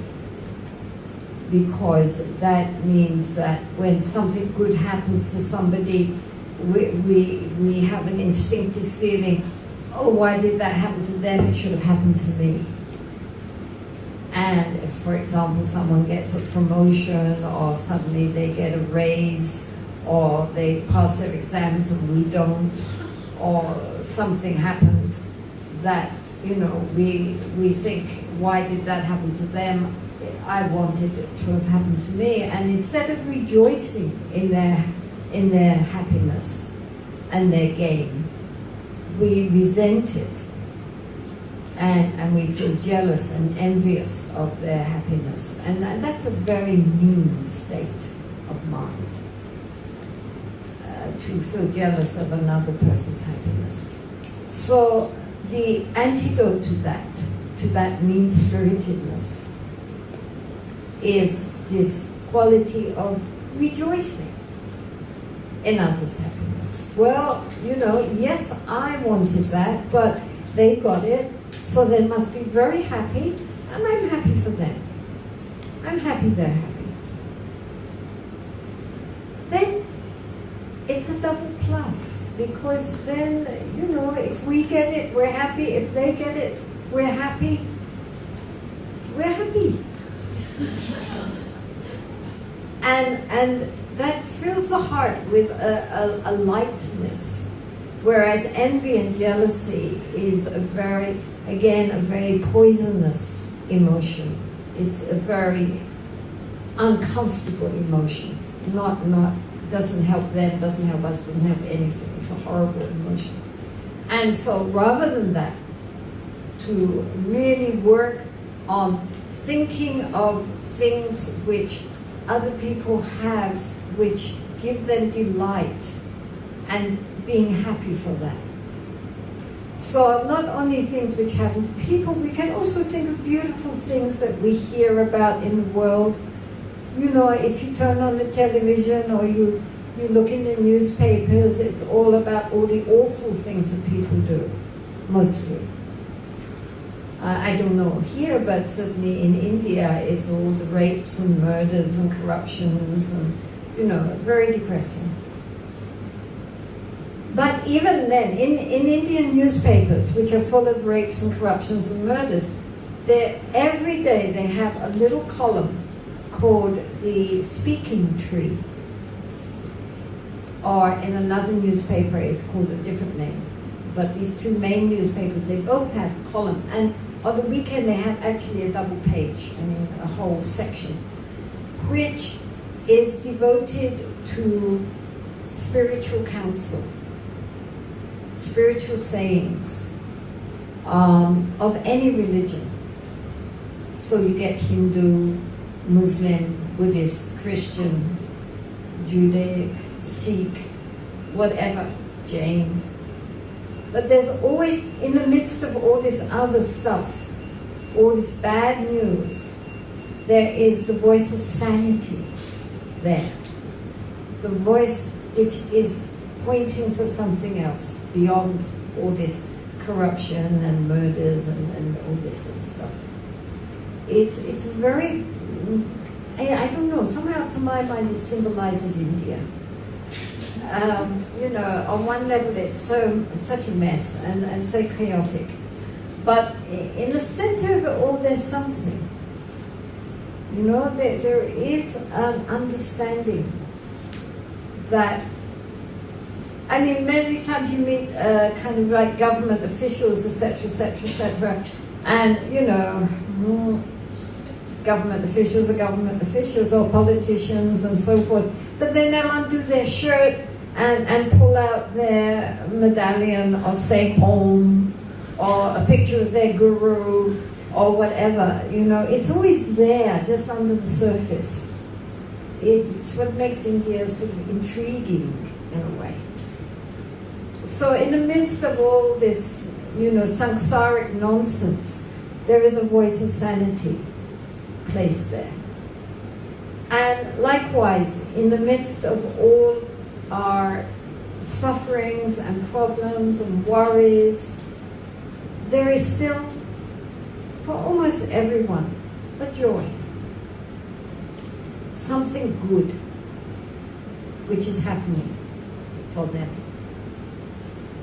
And so to empathize with that, to feel a delight in others' happiness, is a very important quality again. And so this is the third, because first is Maitri or Metta, then Karuna, then Mudita, and the fourth is Upeksha, but we did Upeksha at the beginning. So Mudita is just a joy in others' joy, basically. And we start with ourselves. So we are going to sit just for a few minutes and think of the joy in our lives, the goodness in our lives. It's in Buddhism, you know, when you have what are called the 7 limbs of you know, offerings and so forth, one of the things is the confession of what we have done wrong, to remind ourselves, you know, of all the things which we have done which were a big mistake. We shouldn't have done that. So we do that confession, but straight after that comes the rejoicing in the goodness. So it's like we're pulling out the weeds, but we also have to water all the good plants. If we have a garden which is just only we're thinking about the weeds and we don't notice the nice plants, what's the use of it? You know, we cultivate a garden for the sake of the beautiful plants. And, you know, meantime, to make sure our plants flourish, we have to, you know, pull out the weeds and take care. But we're not spending all our time just looking at weeds. We have to appreciate, fertilize, water the good plants, so that they will grow more and more and more. So therefore it's very important not only to zero in on all our faults and all our problems, but also to appreciate the goodness in us. All of us have goodness. I mean, even the most evil-minded people probably love their children. Their dog thinks they're brilliant. Nobody is 100% bad. Everybody has goodness in them also. And so we have to now just look at ourselves and think of all the good things in our lives. You know, not always zeroing in on the problems. But think of all the happy things. We have good friends, we have a nice family, maybe we have a job we enjoy. You know, yeah, we get upset and angry, but on the other hand, we're quite generous, and so forth. You know, just now focusing in on the light in our lives, the happiness in our lives, okay? And being happy for that.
So now we focus on someone that we care for and think of all the good things, when good things happen to them and all their virtues and everything good in their life, how happy we are for them. How lovely. This is easy when it's somebody that we care for. To think, when good things happen to them, we rejoice in that. We feel a genuine happiness. And this quality also of gratitude is a very important quality for us to develop. Not always complaining about all the things which are going wrong, but a genuine gratitude to things which, all the good things we do have that normally we take for granted and that we don't think about. But how fortunate we are. And so also with people that we care for, all the good things which are happening to them in their lives. And a sense of delight in their well-being and their happiness. Okay?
Now the neutral person, the person that maybe somebody in your office or your neighbor or somebody that you know but you don't know, somebody that you've never really thought about, whether they're happy or miserable.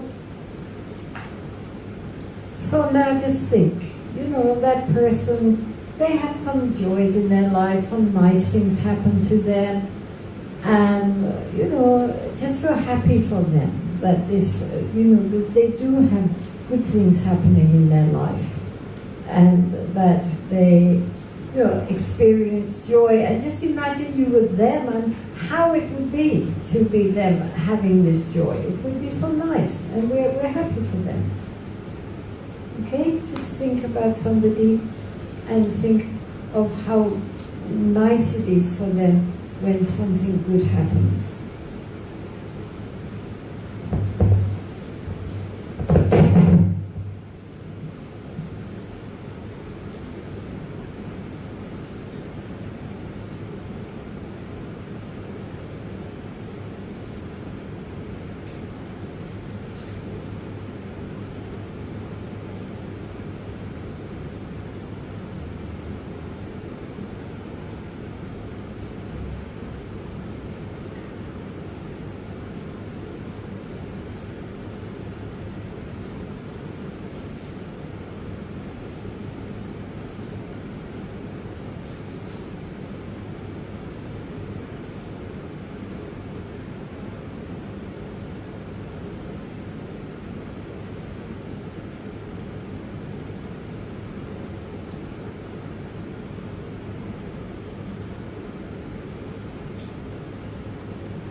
So now we think of somebody that we have a hard time wishing well to.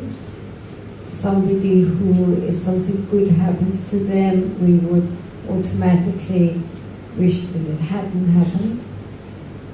So this person who causes us problems, if we don't happen to have any personal enemies, then we can think of somebody who is causing a lot of trouble in the world to others. There are plenty of those to think about. And so these kind of people who have such an influence and such a detrimental influence on the life of others, and through them are causing so much pain. And so if one doesn't have anybody that one particularly feels that much enmity towards, who doesn't really consider an enemy, then one can think of somebody who is, in this world causing a lot of problems for people, and use them as one's object of love, of compassion, of empathetic joy. So now think of whoever it is who is difficult for us to feel, kindly towards, and imagine that person now is achieving something they've always wanted to achieve. They're happy about something good is happening to them, all the good things. And instead of begrudging that and wishing that hadn't happened to them because they don't deserve it, thinking, well, they're happy, then that's lovely, you know, I'm happy they're happy. And really looking in our heart to weed out the poison roots of our wishing any sentient being be deprived of happiness, right? There is, throughout the world, there is no being who doesn't deserve happiness and to be freed from suffering. So therefore we can sit now and think of somebody and then imagine something all good that's happening to them and be happy for them that that's happening.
So now just continue visualizing the light going out and around the globe and highlighting all the beauty in the world, all the happiness there is in the world, and all the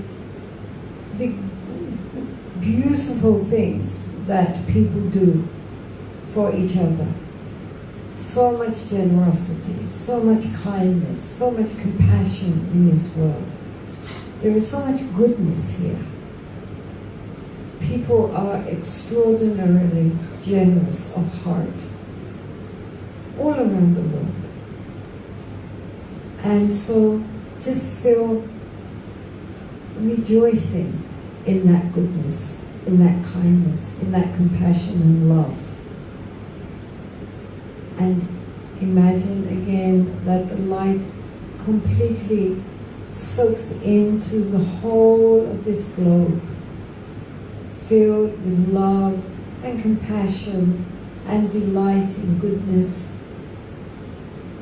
And all beings are relieved of their pain and their suffering and are united with joy and peacefulness, and that light then spreads out throughout the whole cosmos. All the universe is filled with the light of our inherent goodness, our inherent love. Inherent means that's part of who we are. We don't have to try. We don't have to manufacture it. It's part of our true, genuine nature. which only has to be uncovered. It doesn't have to be creative. We've already got it.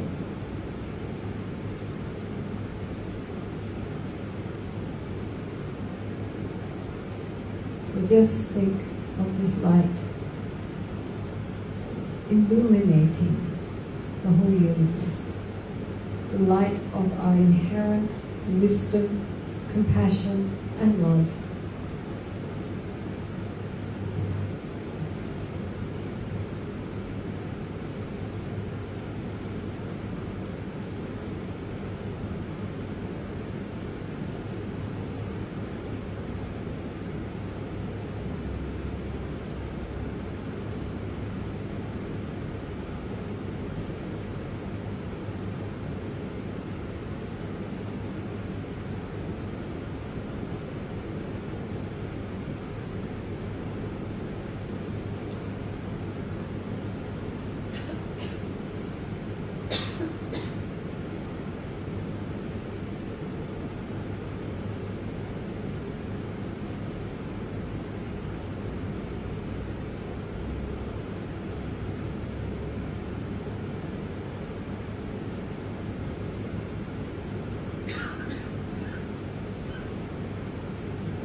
Anyway, we'll get started. I don't know, I'm not going to be able to answer these questions.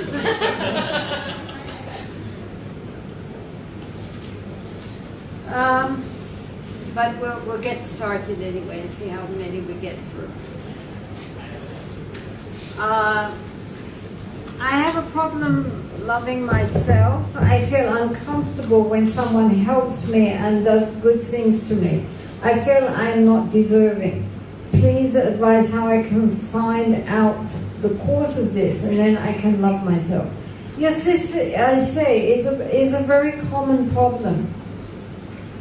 And the reason why, especially nowadays, for whatever reason, people find the part about loving themselves the most difficult.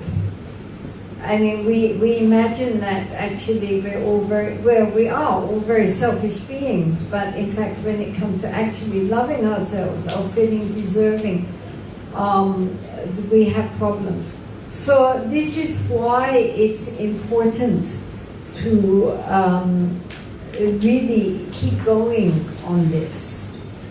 As I said at the beginning, often we have problems, we have resistance, and we have the feeling that it's not really working. But if we keep going, then eventually our resistance begins to soften, and we begin to feel these sparks of genuine good feeling towards ourselves. But again, as I said, this Geshe, he found that because on the whole, people nowadays find it very difficult to start with themselves, then it would be easier perhaps to start with thinking about someone else that one loves, and then when that feeling of good feeling comes in the heart, to direct it back onto ourselves again. So that after all, we are supposed to love all sentient beings, and we are a sentient being.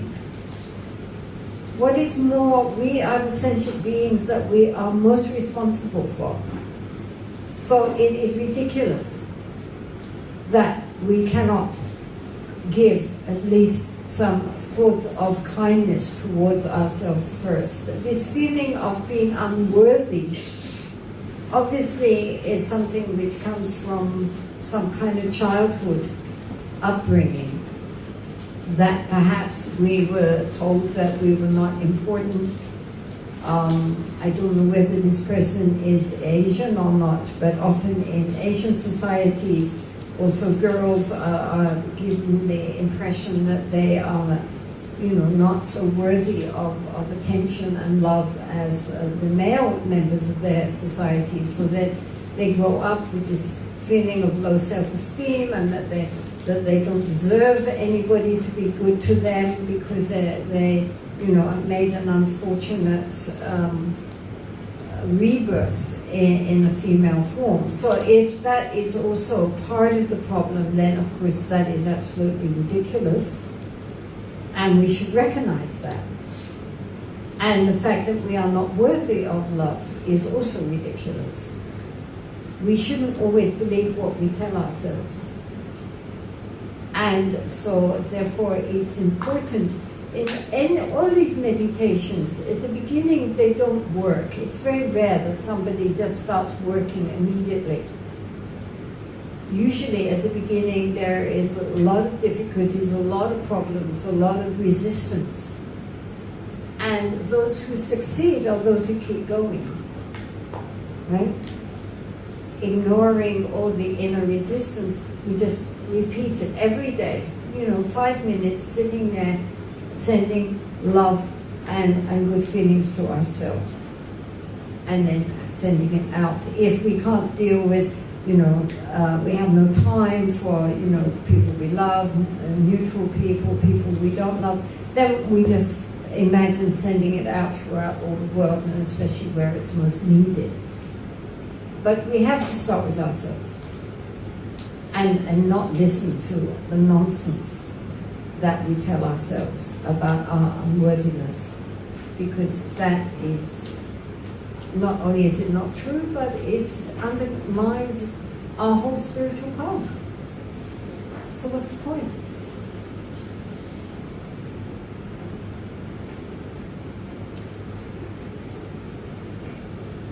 How should we overcome serious regrets? Well, the point is that if it's regrets about our conduct, serious regrets means what?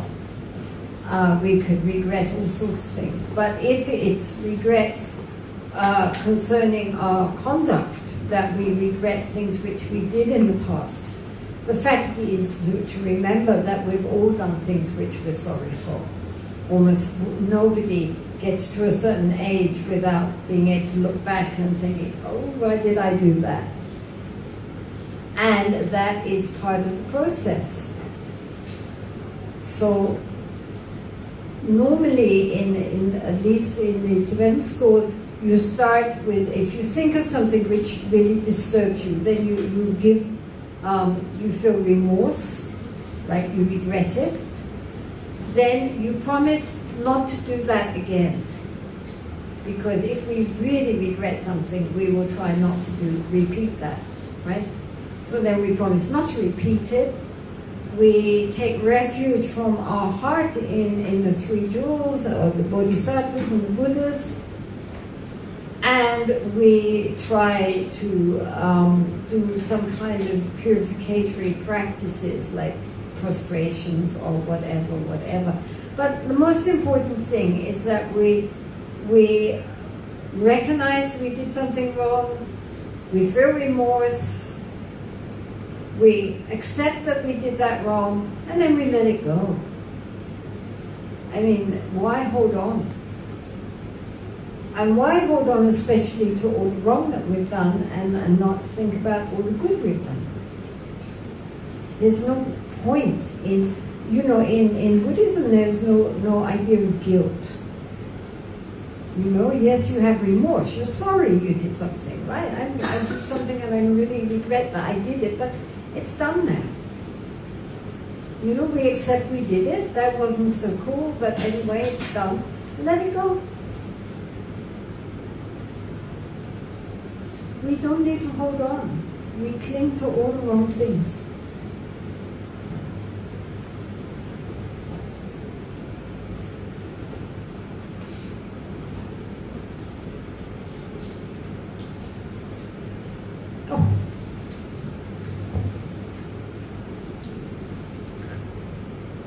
I have to look for things with big writing because my eyesight is not so good. Some people write very small.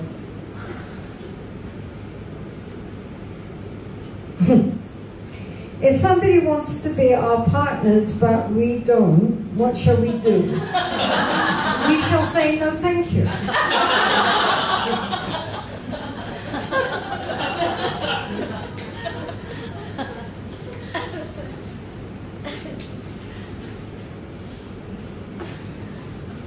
Obviously.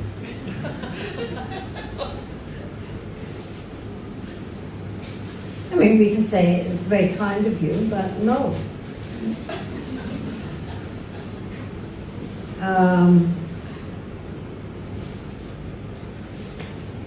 Okay, so, oh dear, lots of questions here. I don't know if we can deal with people asking 5 questions at the same time.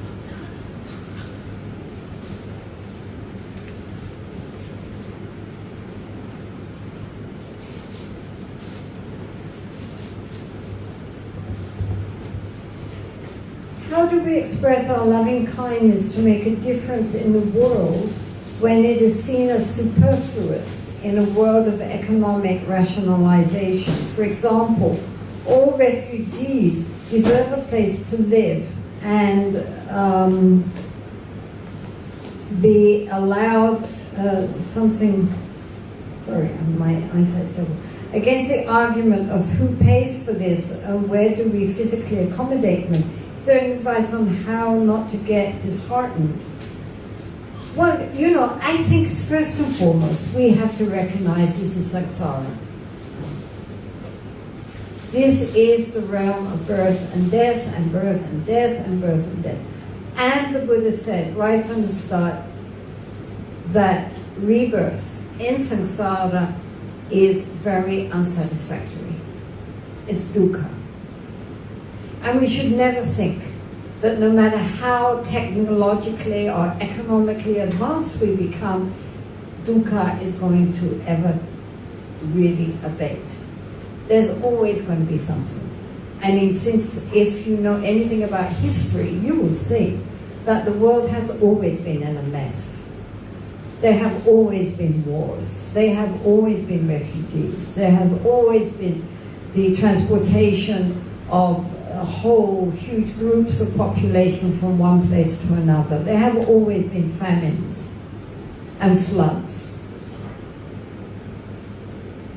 This is samsara. So that's the first thing we have to accept. No matter what, this is not going to turn until we ourselves are enlightened into a pure land.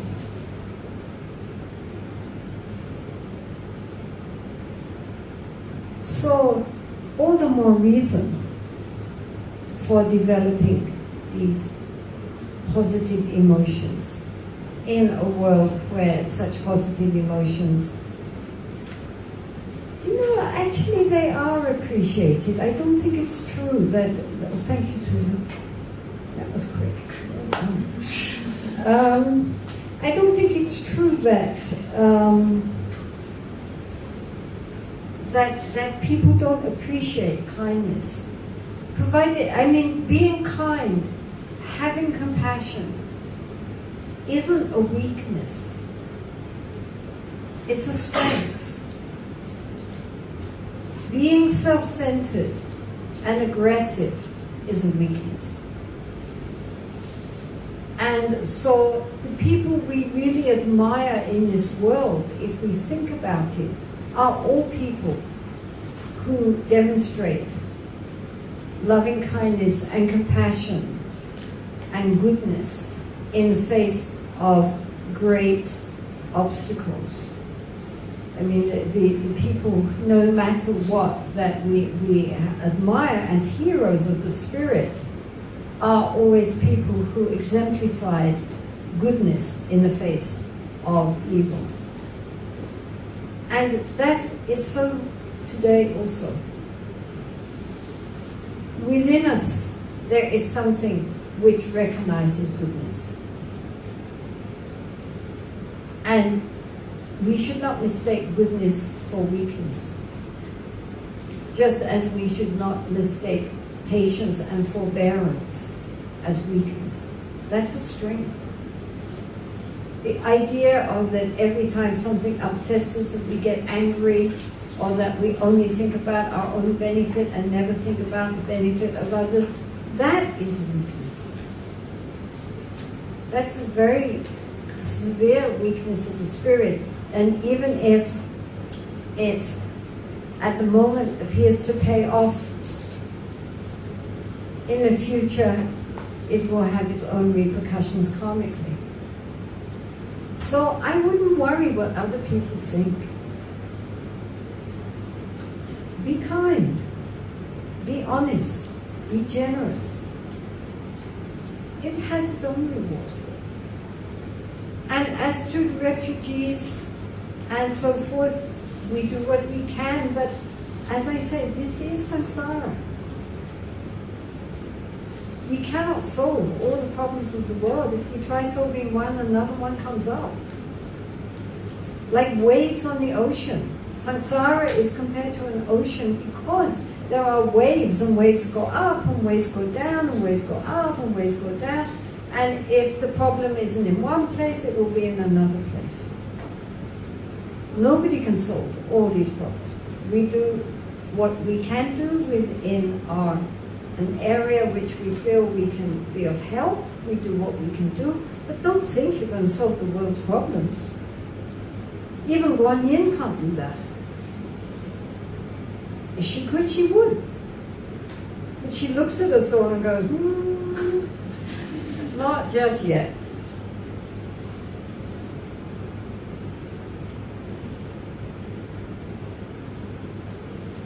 So we do what we can do, and we are honestly try to cultivate our goodness within a very difficult situation. Then that is strong goodness. And as I say, these qualities show our strength, our courage. They are not a weakness.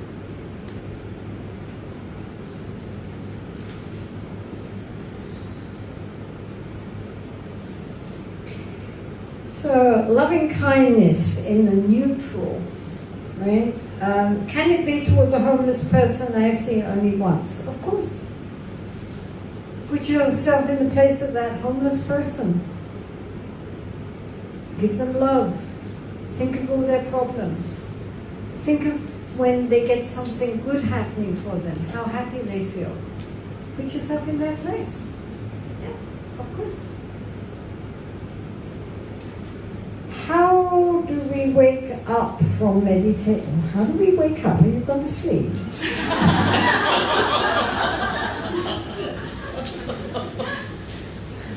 How do we wake up from meditation? I thought meditation was waking up. That's meditation, really. This sounds like our nuns' meditation, our little nuns in early morning meditation.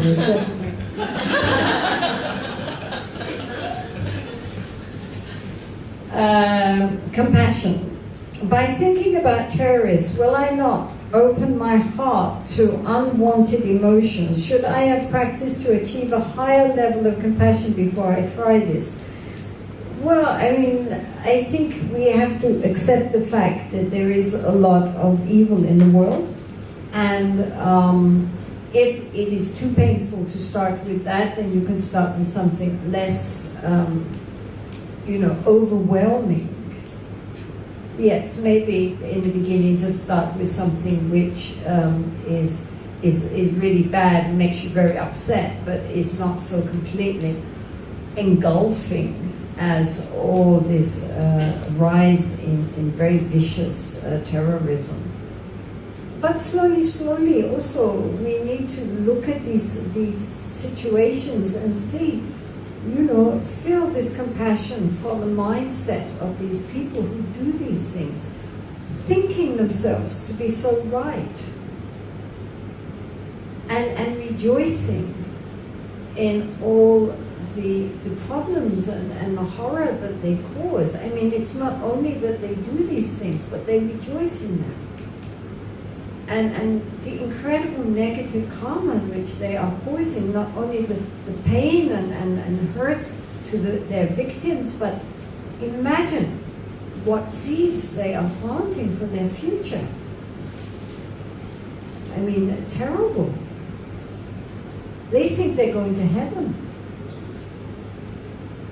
That's what they're taught.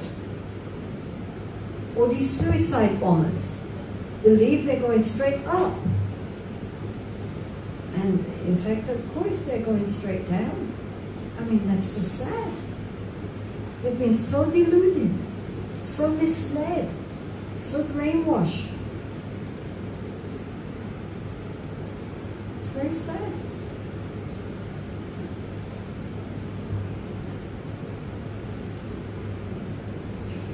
If we try to send compassion to a very hideous person, could we request the strength of compassion of our teacher to help us? Yes, you can imagine yourself. I mean, I would personally, in that case, if you're trying to send compassion to, in something overwhelmingly awful for us, to see oneself as like Guan Yin, because we are Guan Yin, really, we just don't know it. So in the Tibetan system, of course, the practice of Tantra is based on what is called the pride of the deity, which is the identification of ourselves with these symbols of Buddhahood, which are representing our true nature, if only we knew it. So it would be perfectly logical, especially if it's a very difficult, sensitive situation for us, to see ourselves as Guan Yin. And how would Guan Yin respond to this situation and these people? We know how she would deal with it. And so we can see ourselves as her doing that.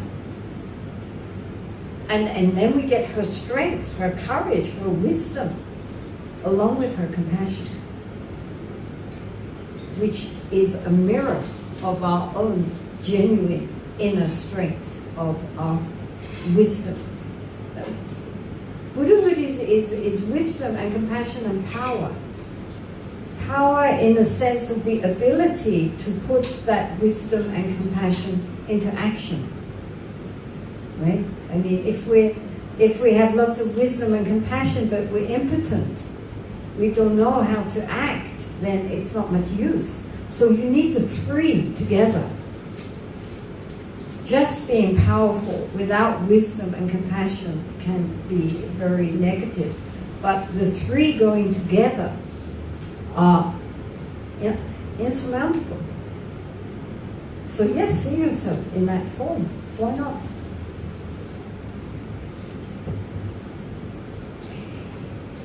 It feels that the immeasurables are more meaningful for those living in worldly life as opposed to a monastic hermitage life. Why seek to be anywhere but here then? How can we know that there is anywhere but here? There isn't anywhere but here. That there are past or future lives or outside of samsara. Whether there are past or future lives, the point is that what are we doing with this life? Right now, here. Yes. If we use this life and this time meaningfully, then our future lives, if there are any, will be taken care of. And if there aren't, at least we did something with this life. So it's a win-win situation, right? And, monastics and hermitage life also, we are never alone, even if we think we are alone. And wherever we go, whether in the midst of society or on the peak of a mountain, we take our mind with us. And the real problem in our life is how we deal with our mind and our heart. So whether we are in a monastery or whether we're in the world, we still have the same challenges.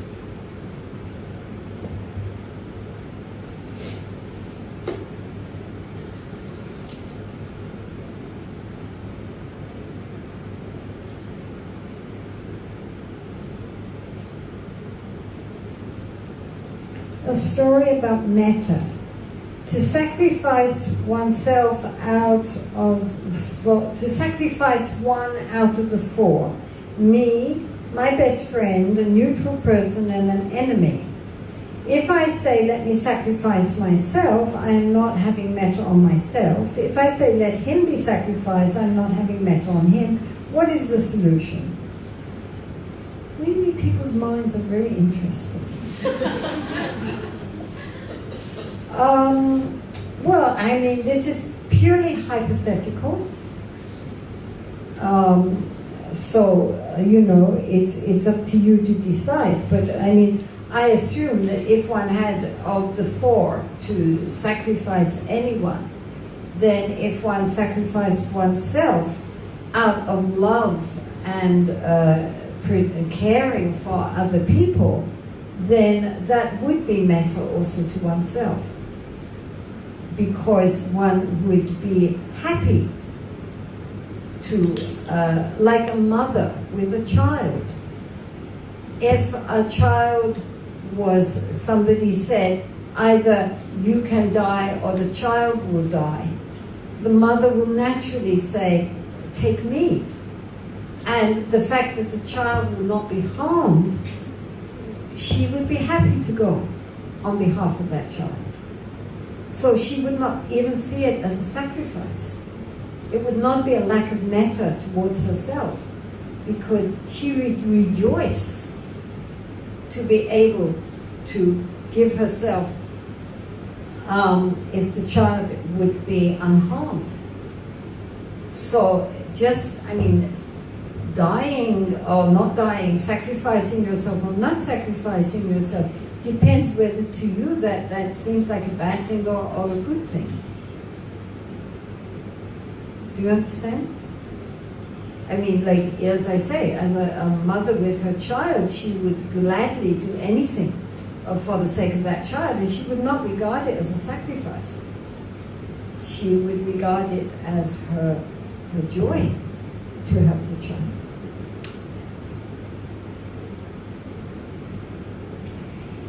In doing voluntary work, no one wants to clean the toilet. If I say, let me clean the toilet, is this a virtue or too much self? To be fair, what about drawing lots?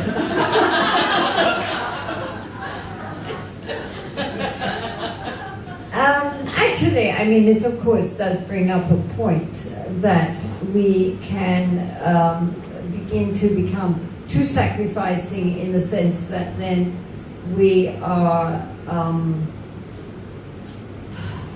it depends on our attitude. That, for example, some people are taking care of their parents, and for some people they resent having to take care of their parents, and then it becomes a drudge. Other people, regarding their gratitude to their parents and their love for their parents, then whatever they do for them is no problem at all. I mean, they can clean them and take them to the bathroom, and do everything for them. And the motivation is love. The motivation is not, look at me, I'm sacrificing myself. So it all depends on our attitude. You know, even cleaning toilets is no problem if we recognize that clean toilets is no problem. So why are we sacrificing ourselves? That's a very touchy word. If we're really acting out of genuine love and compassion, it won't seem like sacrifice. It will seem like a joy. Whatever I can do for helping other beings, that's absolutely gives me happiness.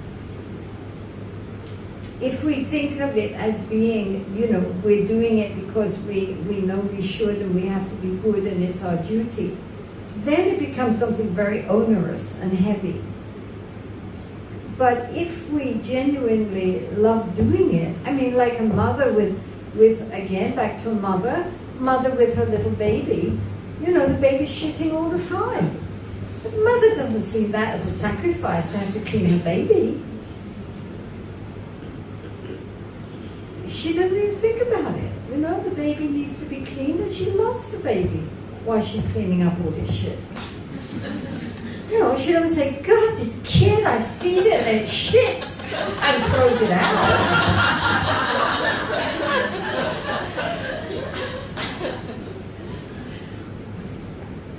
Isn't it? We can do the most, you know, outwardly seeming, you know, very icky things. But if we do them because we love the beings or the, you know, why we're doing it, it's no problem at all.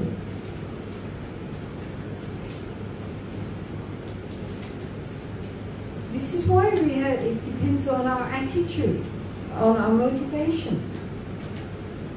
It's not that we have to, oh me, I'm ever so humble and I've got to do this because this is what bodhisattvas do. You know, and then underneath all this resentment, while you're trying to make yourself do all the horrible things just because you think you should. That's not what it means. Love. Loving kindness is loving kindness. We do things because, you know, out of the fullness of our heart, not because we have to. And we resent it, really. No.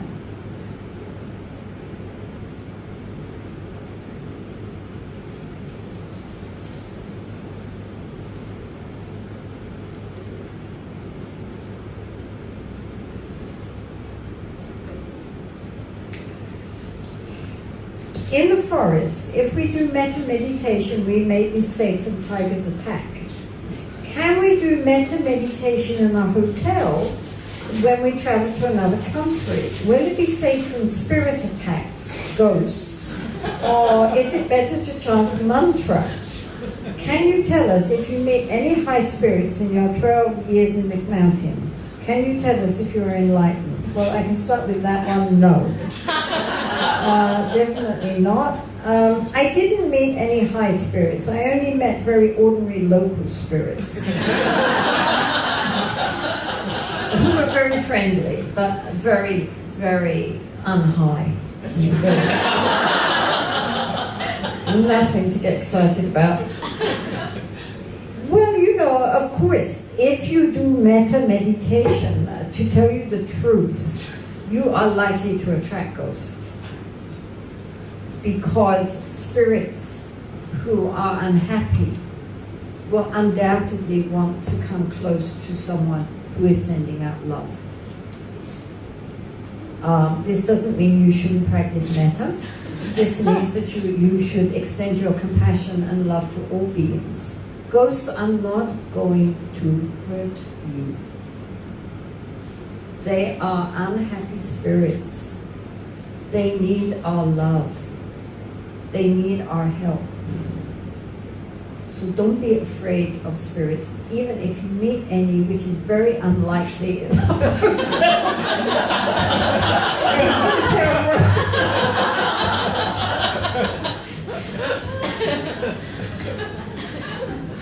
But should you, then give them love. Because they're desperate for love. They need love. Don't be afraid of spirits. Spirits are nothing. They're very harmless, really. You know, they're very unhappy. They need help. But if, because it doesn't hurt also to chant mantras, if that makes you feel safe. But really, metta is the great protection. Even if very inimical forms should attack, which is highly, highly unlikely, even then, the practice of metta, the Buddha, when he was about to get enlightened, right? Sitting under the Bodhi tree, Mara sends first his beautiful daughters, because Buddha's not interested in that at the moment. Then he sends his army, right? I mean, forget about ghosts. I mean, he sends all those really vicious things to frighten the Buddha. In other words, fear arose. What did the Buddha do? He sent metta. He sent metta. And then, according to the mythology, the arrows which the army of Mara was sending, and they didn't have Uzis in those days, they had arrows, turned into flowers and adorned him. That's why you see when the Buddha, you know, the Buddha's sitting there, you know, getting enlightened, he's surrounded by these flowers, because all the hostile missiles of these beings just transform. So metta is the very strong protection. It's the strongest protection we can have. Nothing can harm us if we have metta. Genuine metta. If I really feel resistant to sending metta to a difficult person, should I continue to do so, or can I do it in the future when I'm ready to do so? Do it now. There's no time in the future. There will never be a time. We will always put it off. So it's very important that the more resistance we feel, the more we continue. Really and truly, the essence of practice is patience and perseverance. Patience that in the beginning it's not working, it's difficult, nothing's happening.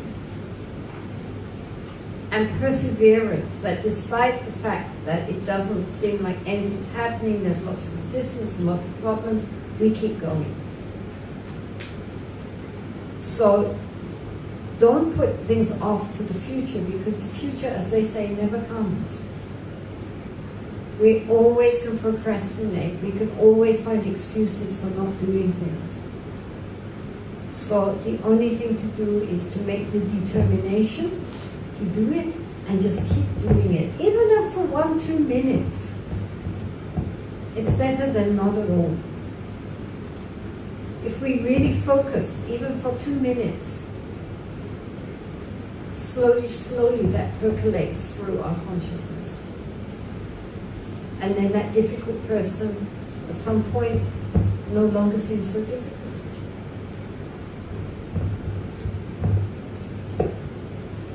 Does intention and motivation mean the same thing? How can we have a selfless intention when doing things? You can't, essentially.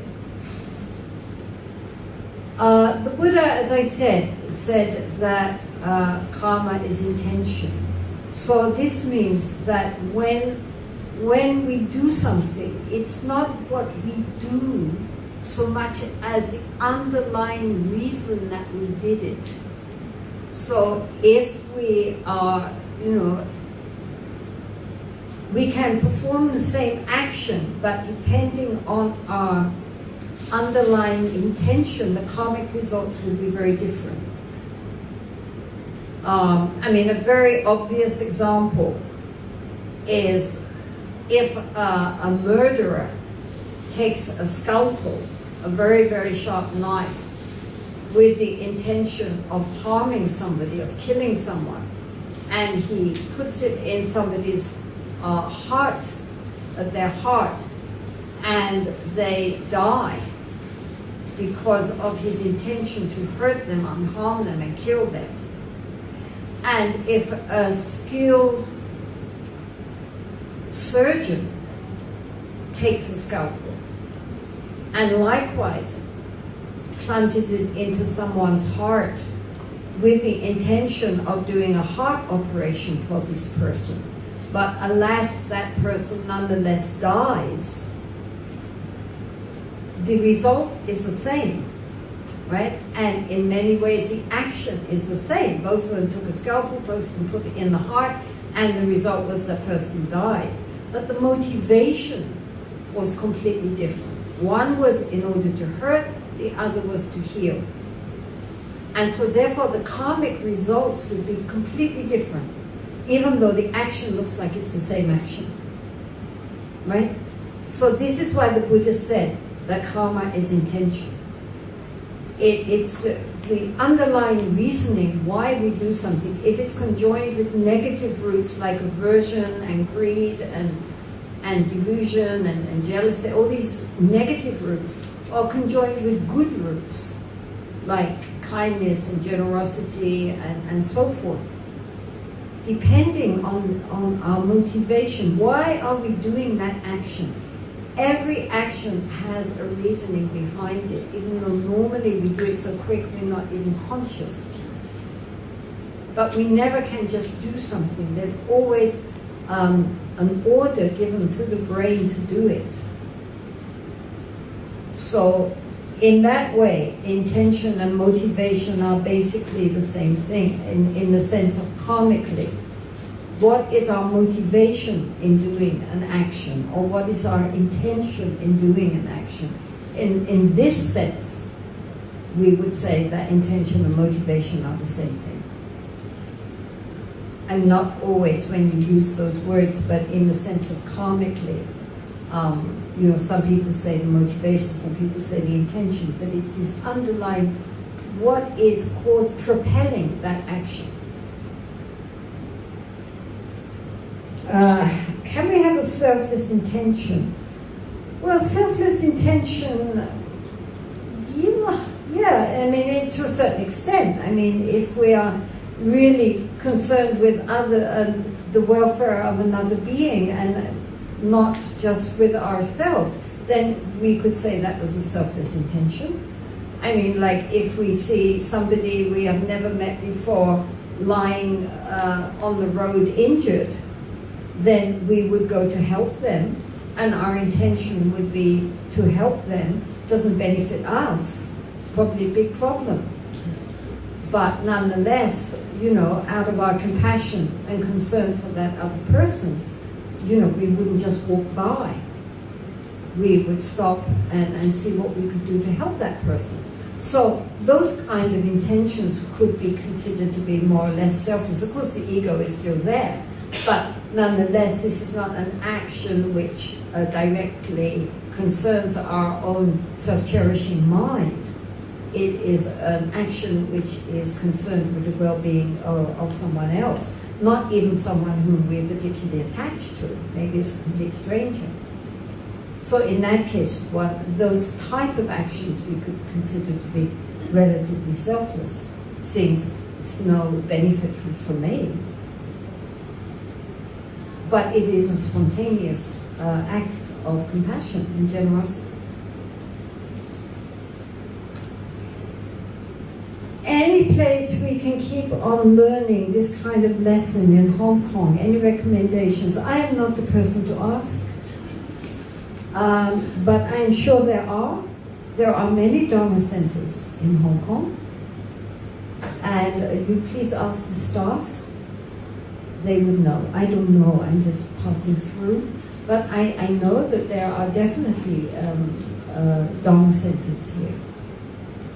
Of many different traditions. Buddhism, of course, is divided into many different traditions, partly because after when Buddhism started in India, then missionaries went off in all directions. They went to Sri Lanka, and from Sri Lanka to Thailand and Burma, and so forth. And then they also went north to China, and then Chinese pilgrims came to India, and then they also went to Tibet, and they went to Korea, and Vietnam, and Japan, and all over.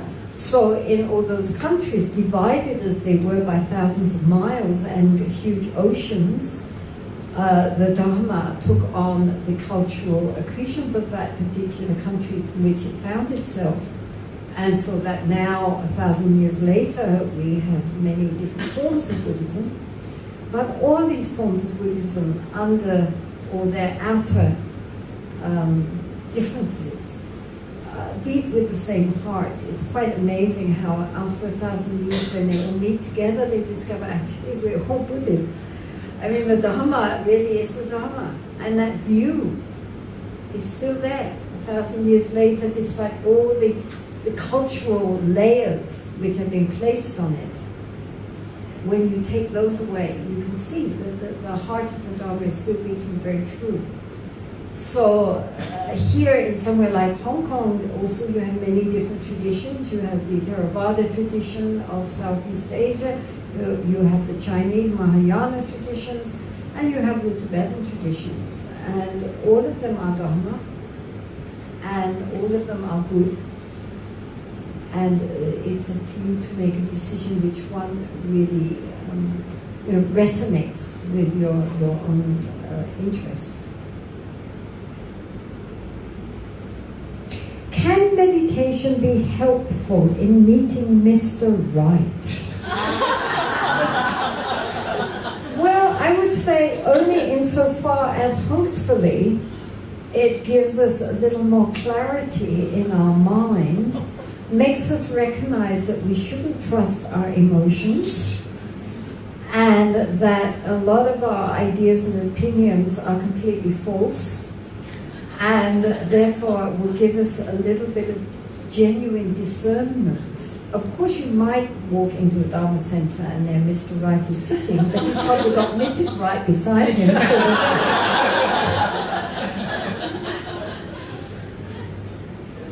I wouldn't put too much on that one. We know we can change nobody but ourselves, but then we see some human beings who have bad behaviors, such as spite or queue jumpers. How to deal with this situation when I meet them? Well, I mean, basically, human beings are a problem. And as yesterday we did with the 8 verses, most of that was dealing with how to deal with difficult people who jump queues or are spiteful. And you obviously missed that talk, because that's what it's dealing with, is how to deal skillfully with people who are difficult. Basically, we cannot change them. What we can do is change ourselves. Change our reaction. All right, I know somebody jumps the queue, and our immediate reaction is to say, excuse me, there is a queue here. You know, I've seen myself do such a thing. But what we should be doing is to say, what the hell, who cares? You know, I mean, does it really matter? Often when people are really difficult and do nasty things that really upset us, I think to myself, if this was the worst thing that was happening in the world right now, this would be a Pure Land. You know, somebody jumps a queue or is a bit spiteful. Compared with the horrors that are going on right now, that is so trivial. Why are we getting upset? Rather than being upset, I mean, in the Tibetan tradition, we always look at each other and say, Lojong moment. Lojong being the mind training of how to deal with difficult people. So that alerts us to, right, this is where we practice. because we cannot practice on people who stand nicely behind us in the queue and don't try to jump in front, right? That's all very nice, but we're not learning anything from that. We're not getting an opportunity to practice. The people who shove in front, they are wonderful. They are our spiritual teachers. They are teaching us forbearance, patience, loving kindness. Without people who do things which upset us, we cannot learn.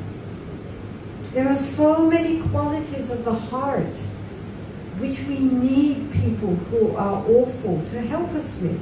So instead of resenting them, we should be grateful to them.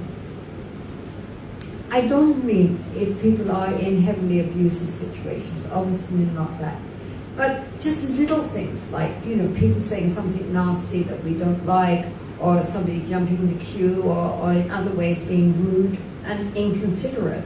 Instead of ourselves getting all riled up, we can stop and recognize, okay, now this is when we plug into being a genuine practitioner. Instead of getting all upset, we can say, great, okay, patience moment. And how are we going to learn patience if nobody upsets us? Right? So this is why the text says, see that person as your teacher. And be grateful. Right? Then there's no problem. Far from being a problem, you can see it with a sense of humor. One time, our big Lojong moment is always going to our foreign registration office in Dharamshala. Deep breath, right? This is our Lojong opportunity. So in we go. One time I was there, and there was this foreign monk in front. The police, this is, that you have to register with for visas. And he had filled out 3 pages of forms, and the officer said, oh no, you did that wrong, that meant that, and you should have done that. And he said, oh, I'll change. And then the guy just tore all the forms and threw it back to him and said, do it again. So the monk said, oh, okay, so please give me some new forms. And then he handed him some new forms. And then as he turned around and saw me, the monk, he winked. He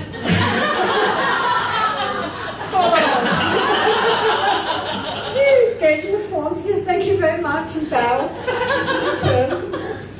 Well done, well done. Yeah?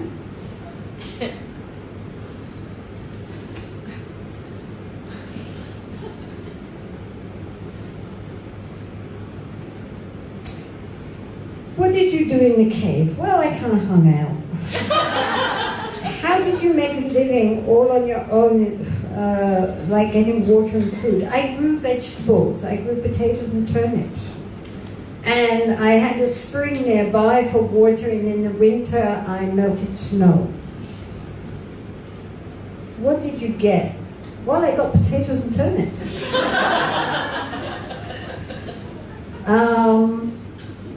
How can I help people around if I see them suffering from their own emotions? Like they're getting angry and upset easily. Well, the only thing you can do is to be an example by not getting angry and upset easily. We cannot change others.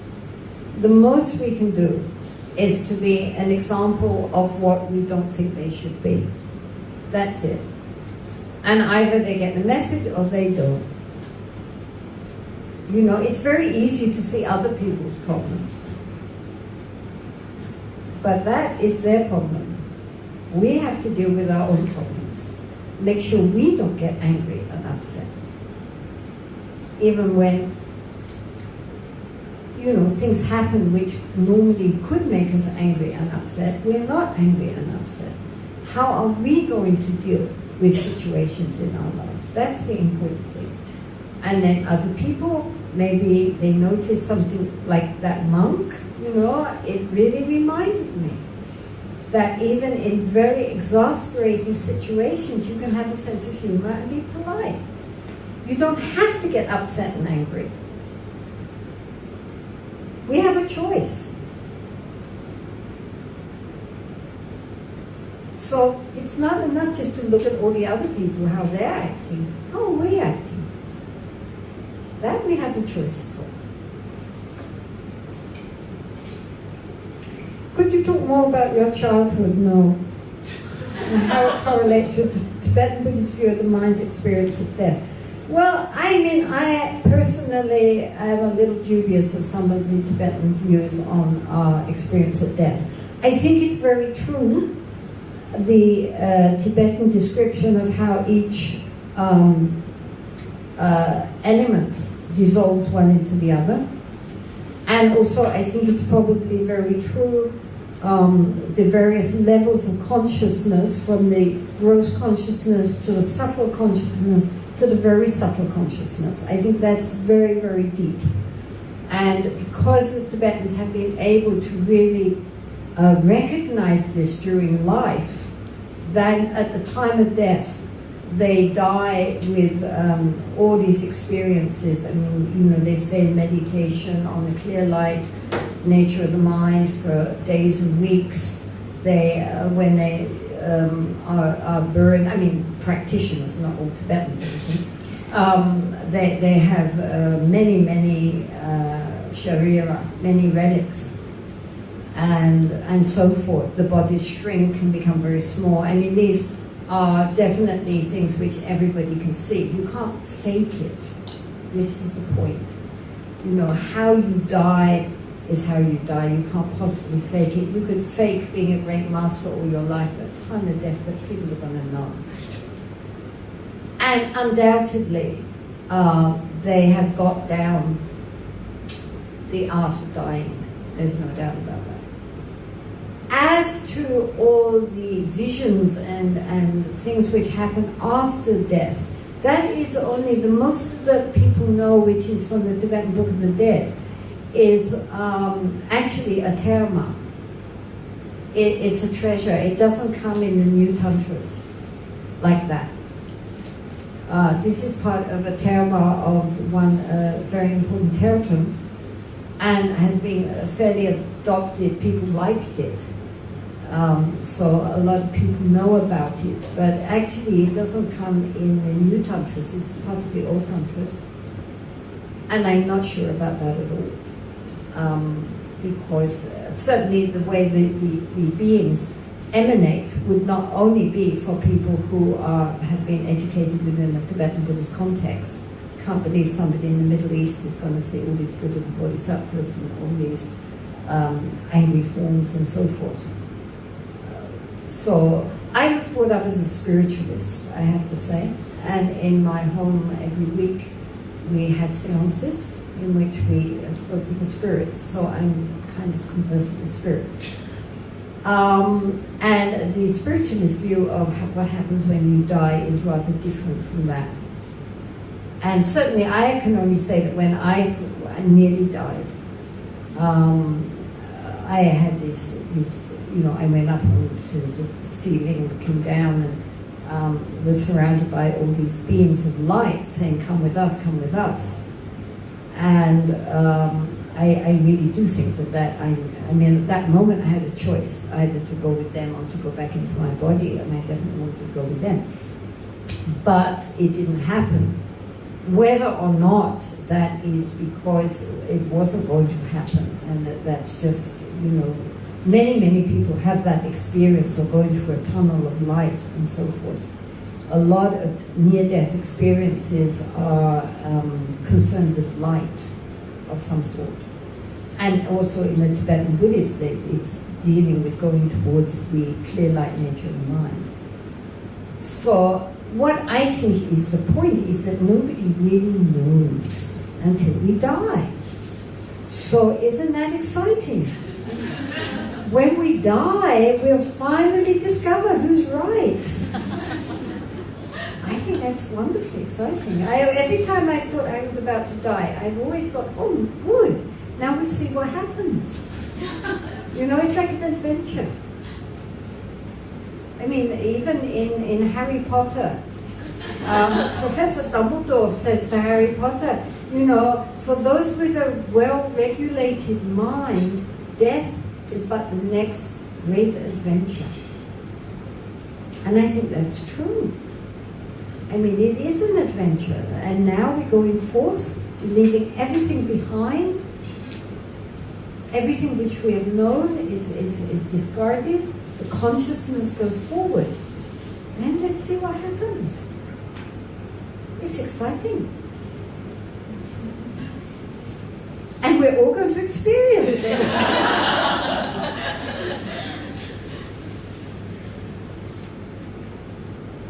Is equanimity more difficult to cultivate than the other three? Well, it underlies the other three, because in order to really cultivate genuine loving kindness, compassion, and empathetic joy, we need to develop equanimity in the sense of even-mindedness towards everybody. That is what, I mean, we can have loving kindness towards our children and our families and so forth, but the kind of loving kindness which the Buddha was recommending was this universal loving kindness, that it isn't partial. So even-mindedness also means impartiality. And that's why we start with it first, because that's the point we have to understand. It's very easy to love people who are lovable. Anyone can do that. But to make it a genuine quality of the mind which will transform our mind, it needs to reach out to all beings, not just to those who are easy for us to have feelings towards. So in that way it's more difficult, but it's also the foundation for all the other practices. Again, somebody said to one of our young nuns, very young nuns, when she came to us, that, oh, it's nice that you're here because now you can pray for your mommy and daddy. And this little girl, she said, here, we pray for all sentient beings. So, I mean, at the age of 6 or 7, she got that. That's pretty good. We pray for all sentient beings. We don't just pray for our group.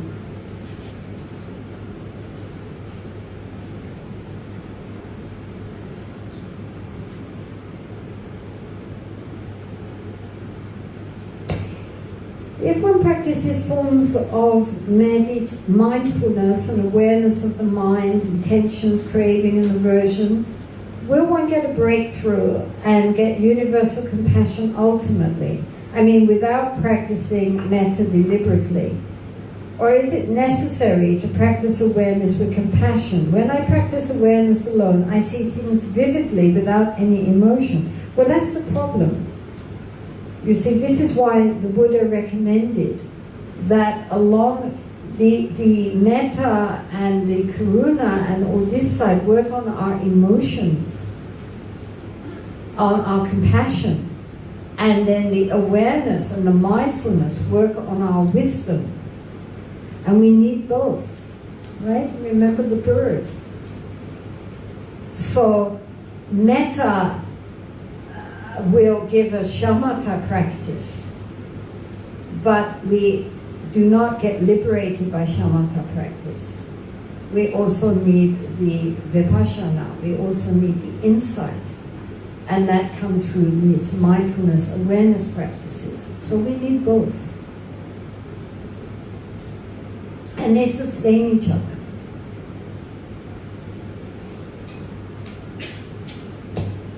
How can I rejoice in the joy of people who basically derive their joy from harming other beings? Well, you know, I don't think we need to rejoice in the joy they get from torturing people. But, you know, maybe then they go and have a pizza and they're really happy. We can rejoice in that. Right? We don't have to condone their sickness. And we don't have to condone the pain they give to others if that gives them pleasure. It's not that we are, you know, inviting sadism. But, you know, they have other joys. They go home, they see their family, their kids, their parents, and they're happy about that. You can rejoice in that. Or the goodness of the good happiness that they feel in their life. We can feel happy for that. Having the compassion to feel others' suffering, how can I then get wisdom to solve the problems to alleviate the suffering? Well, that's what meditation is all about, really. It's helping us to get the clarity of mind and the insight to understand how to act appropriately to alleviate the sufferings of others. This is why, as I said, the 1,000-armed Guanyin has an eye in every hand. It is this not only having the compassion, but also the wisdom to understand how to deal in that situation skillfully.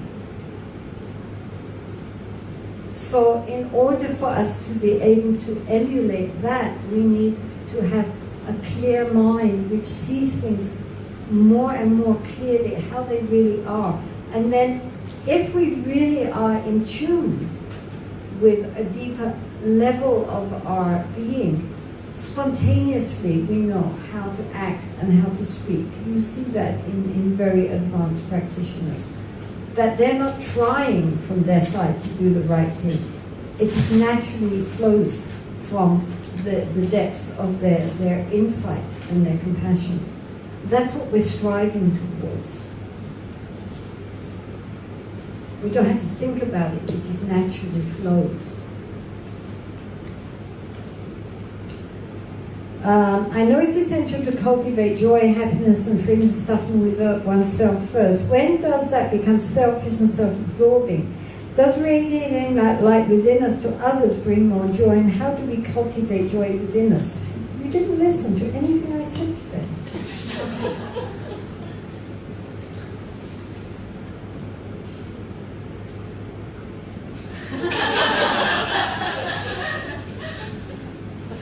Anyway, I mean, physician, heal thyself.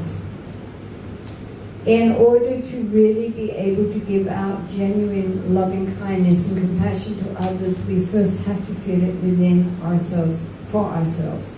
If we only spend all our time giving loving kindness and compassion to ourselves because it makes us feel good, that would be selfish. But if we are doing it with the motivation that this will free us up to then be able to give this love and kindness to other people, as long as we don't feel it, as long as we're not friends with ourselves, we are not genuinely going to be friends with others. It's the reason why there is conflict between people is because the people are conflicted within themselves. If they had no inner conflict, there would be no outer conflict. So we have to start from where we are.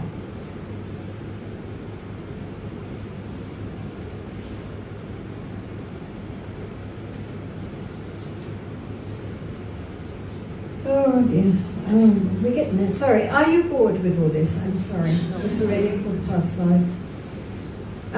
You mentioned the nature of the mind as space. Could you please elaborate? Well, basically, the reason why the nature of the mind, which means our primordial pure awareness, is compared to space, is because we cannot grasp it.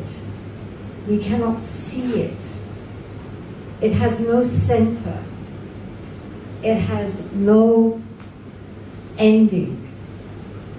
And it's all-pervading.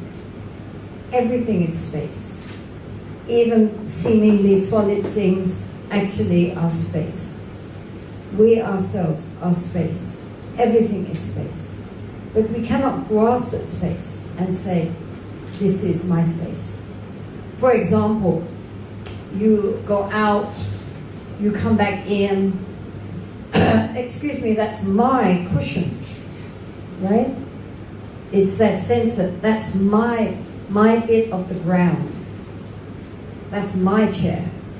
I mean, you haven't been here, 2 hours and already you've owned your space, your bit of ground. But we cannot say. And so we have fences, we have doors which we lock. This is my room, this is my house, this is my property. But we cannot say of space, of the air, excuse me, this is my air. You cannot breathe my air. This is my air. Actually, the whole time, we are breathing in and breathing out each other's air. And even the plants are helping us. They're breathing out, they're breathing in our carbon dioxide, breathing out oxygen for us. They're helping us. We're all interconnected.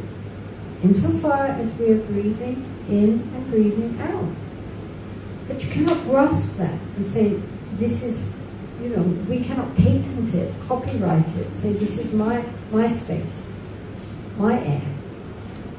So it's like with the mind. Our ordinary conceptual thinking mind, we can look at, we can see, these are thoughts, these are emotions. And there is a mindfulness which can observe that, which is what we do when we're meditating. We develop that aware, that kind of mindfulness, which is able to observe the thoughts and the feelings as they arise and as they cease. But that kind of mindfulness, which is a more subtle consciousness than the gross consciousness of our thinking and feeling, is still a dualistic consciousness because it depends on an object. There's a moment of mindfulness and a moment of the object of mindfulness. They go together. But behind that is the pure awareness, which is like space because you can't see it. It doesn't have an object. And like space, it's all-pervading. It doesn't divide us. Actually, it's what connects us all.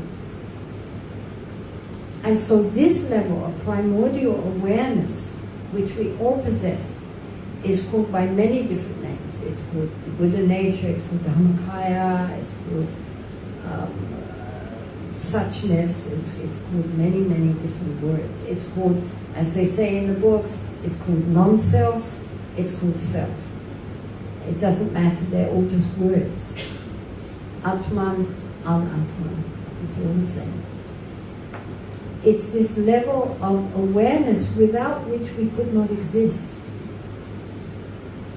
And it is normally described as being both empty, because you can't grasp it, like space, like the sky. But unlike the sky, it is also luminously clear and cognizant. It knows. Normally it's covered by the clouds, like in the sky. We look at the sky, all we see are clouds. But those clouds depend on the blue sky behind. They come out of the sky, they go back into the sky. They do not contaminate the sky. However black the clouds, the sky is still the sky. However white and fluffy the clouds, the sky is still the sky. So likewise, however dark our thoughts, they do not in any way contaminate or pollute the nature of the mind. However beautiful and enlightening our thoughts, they do not enhance the nature of the mind.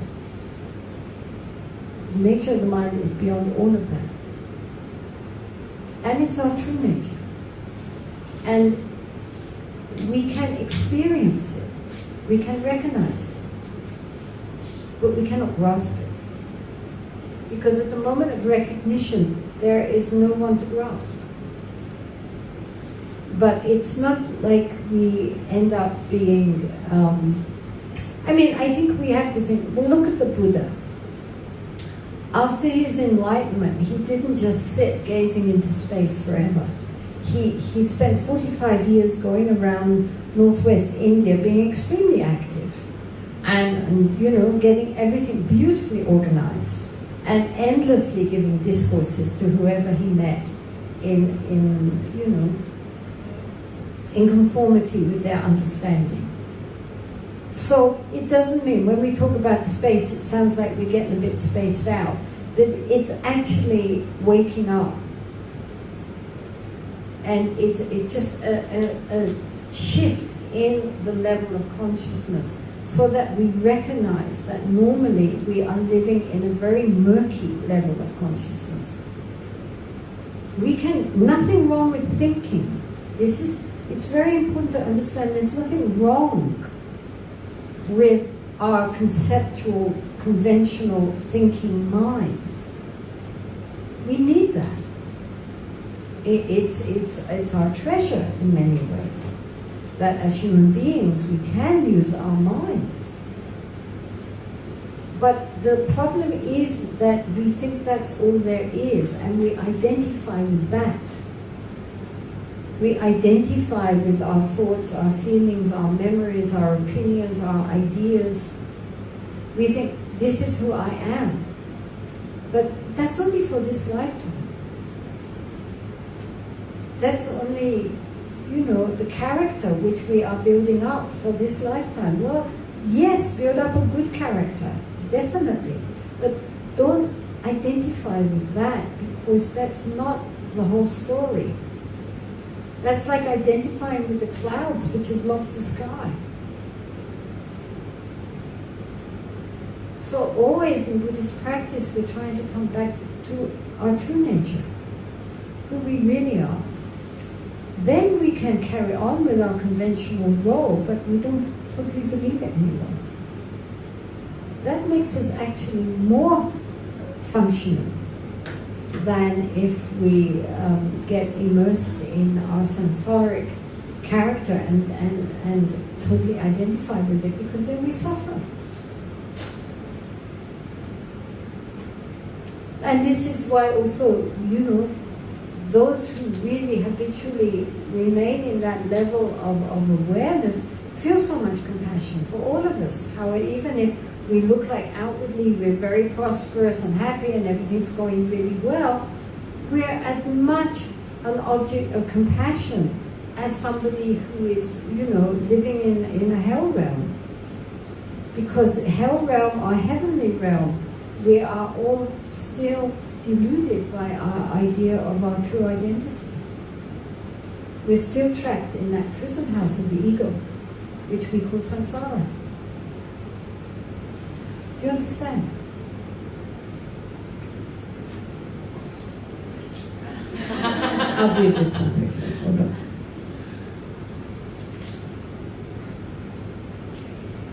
What form of Buddhist training do you still undertake? Oh God, what stage? Oh, let's get that one. The other thing I would like to talk to you about, I'm totally unenlightened and I do practically no practice. Mostly my practice is trying to run our nunnery and dealing with emails, so don't get excited.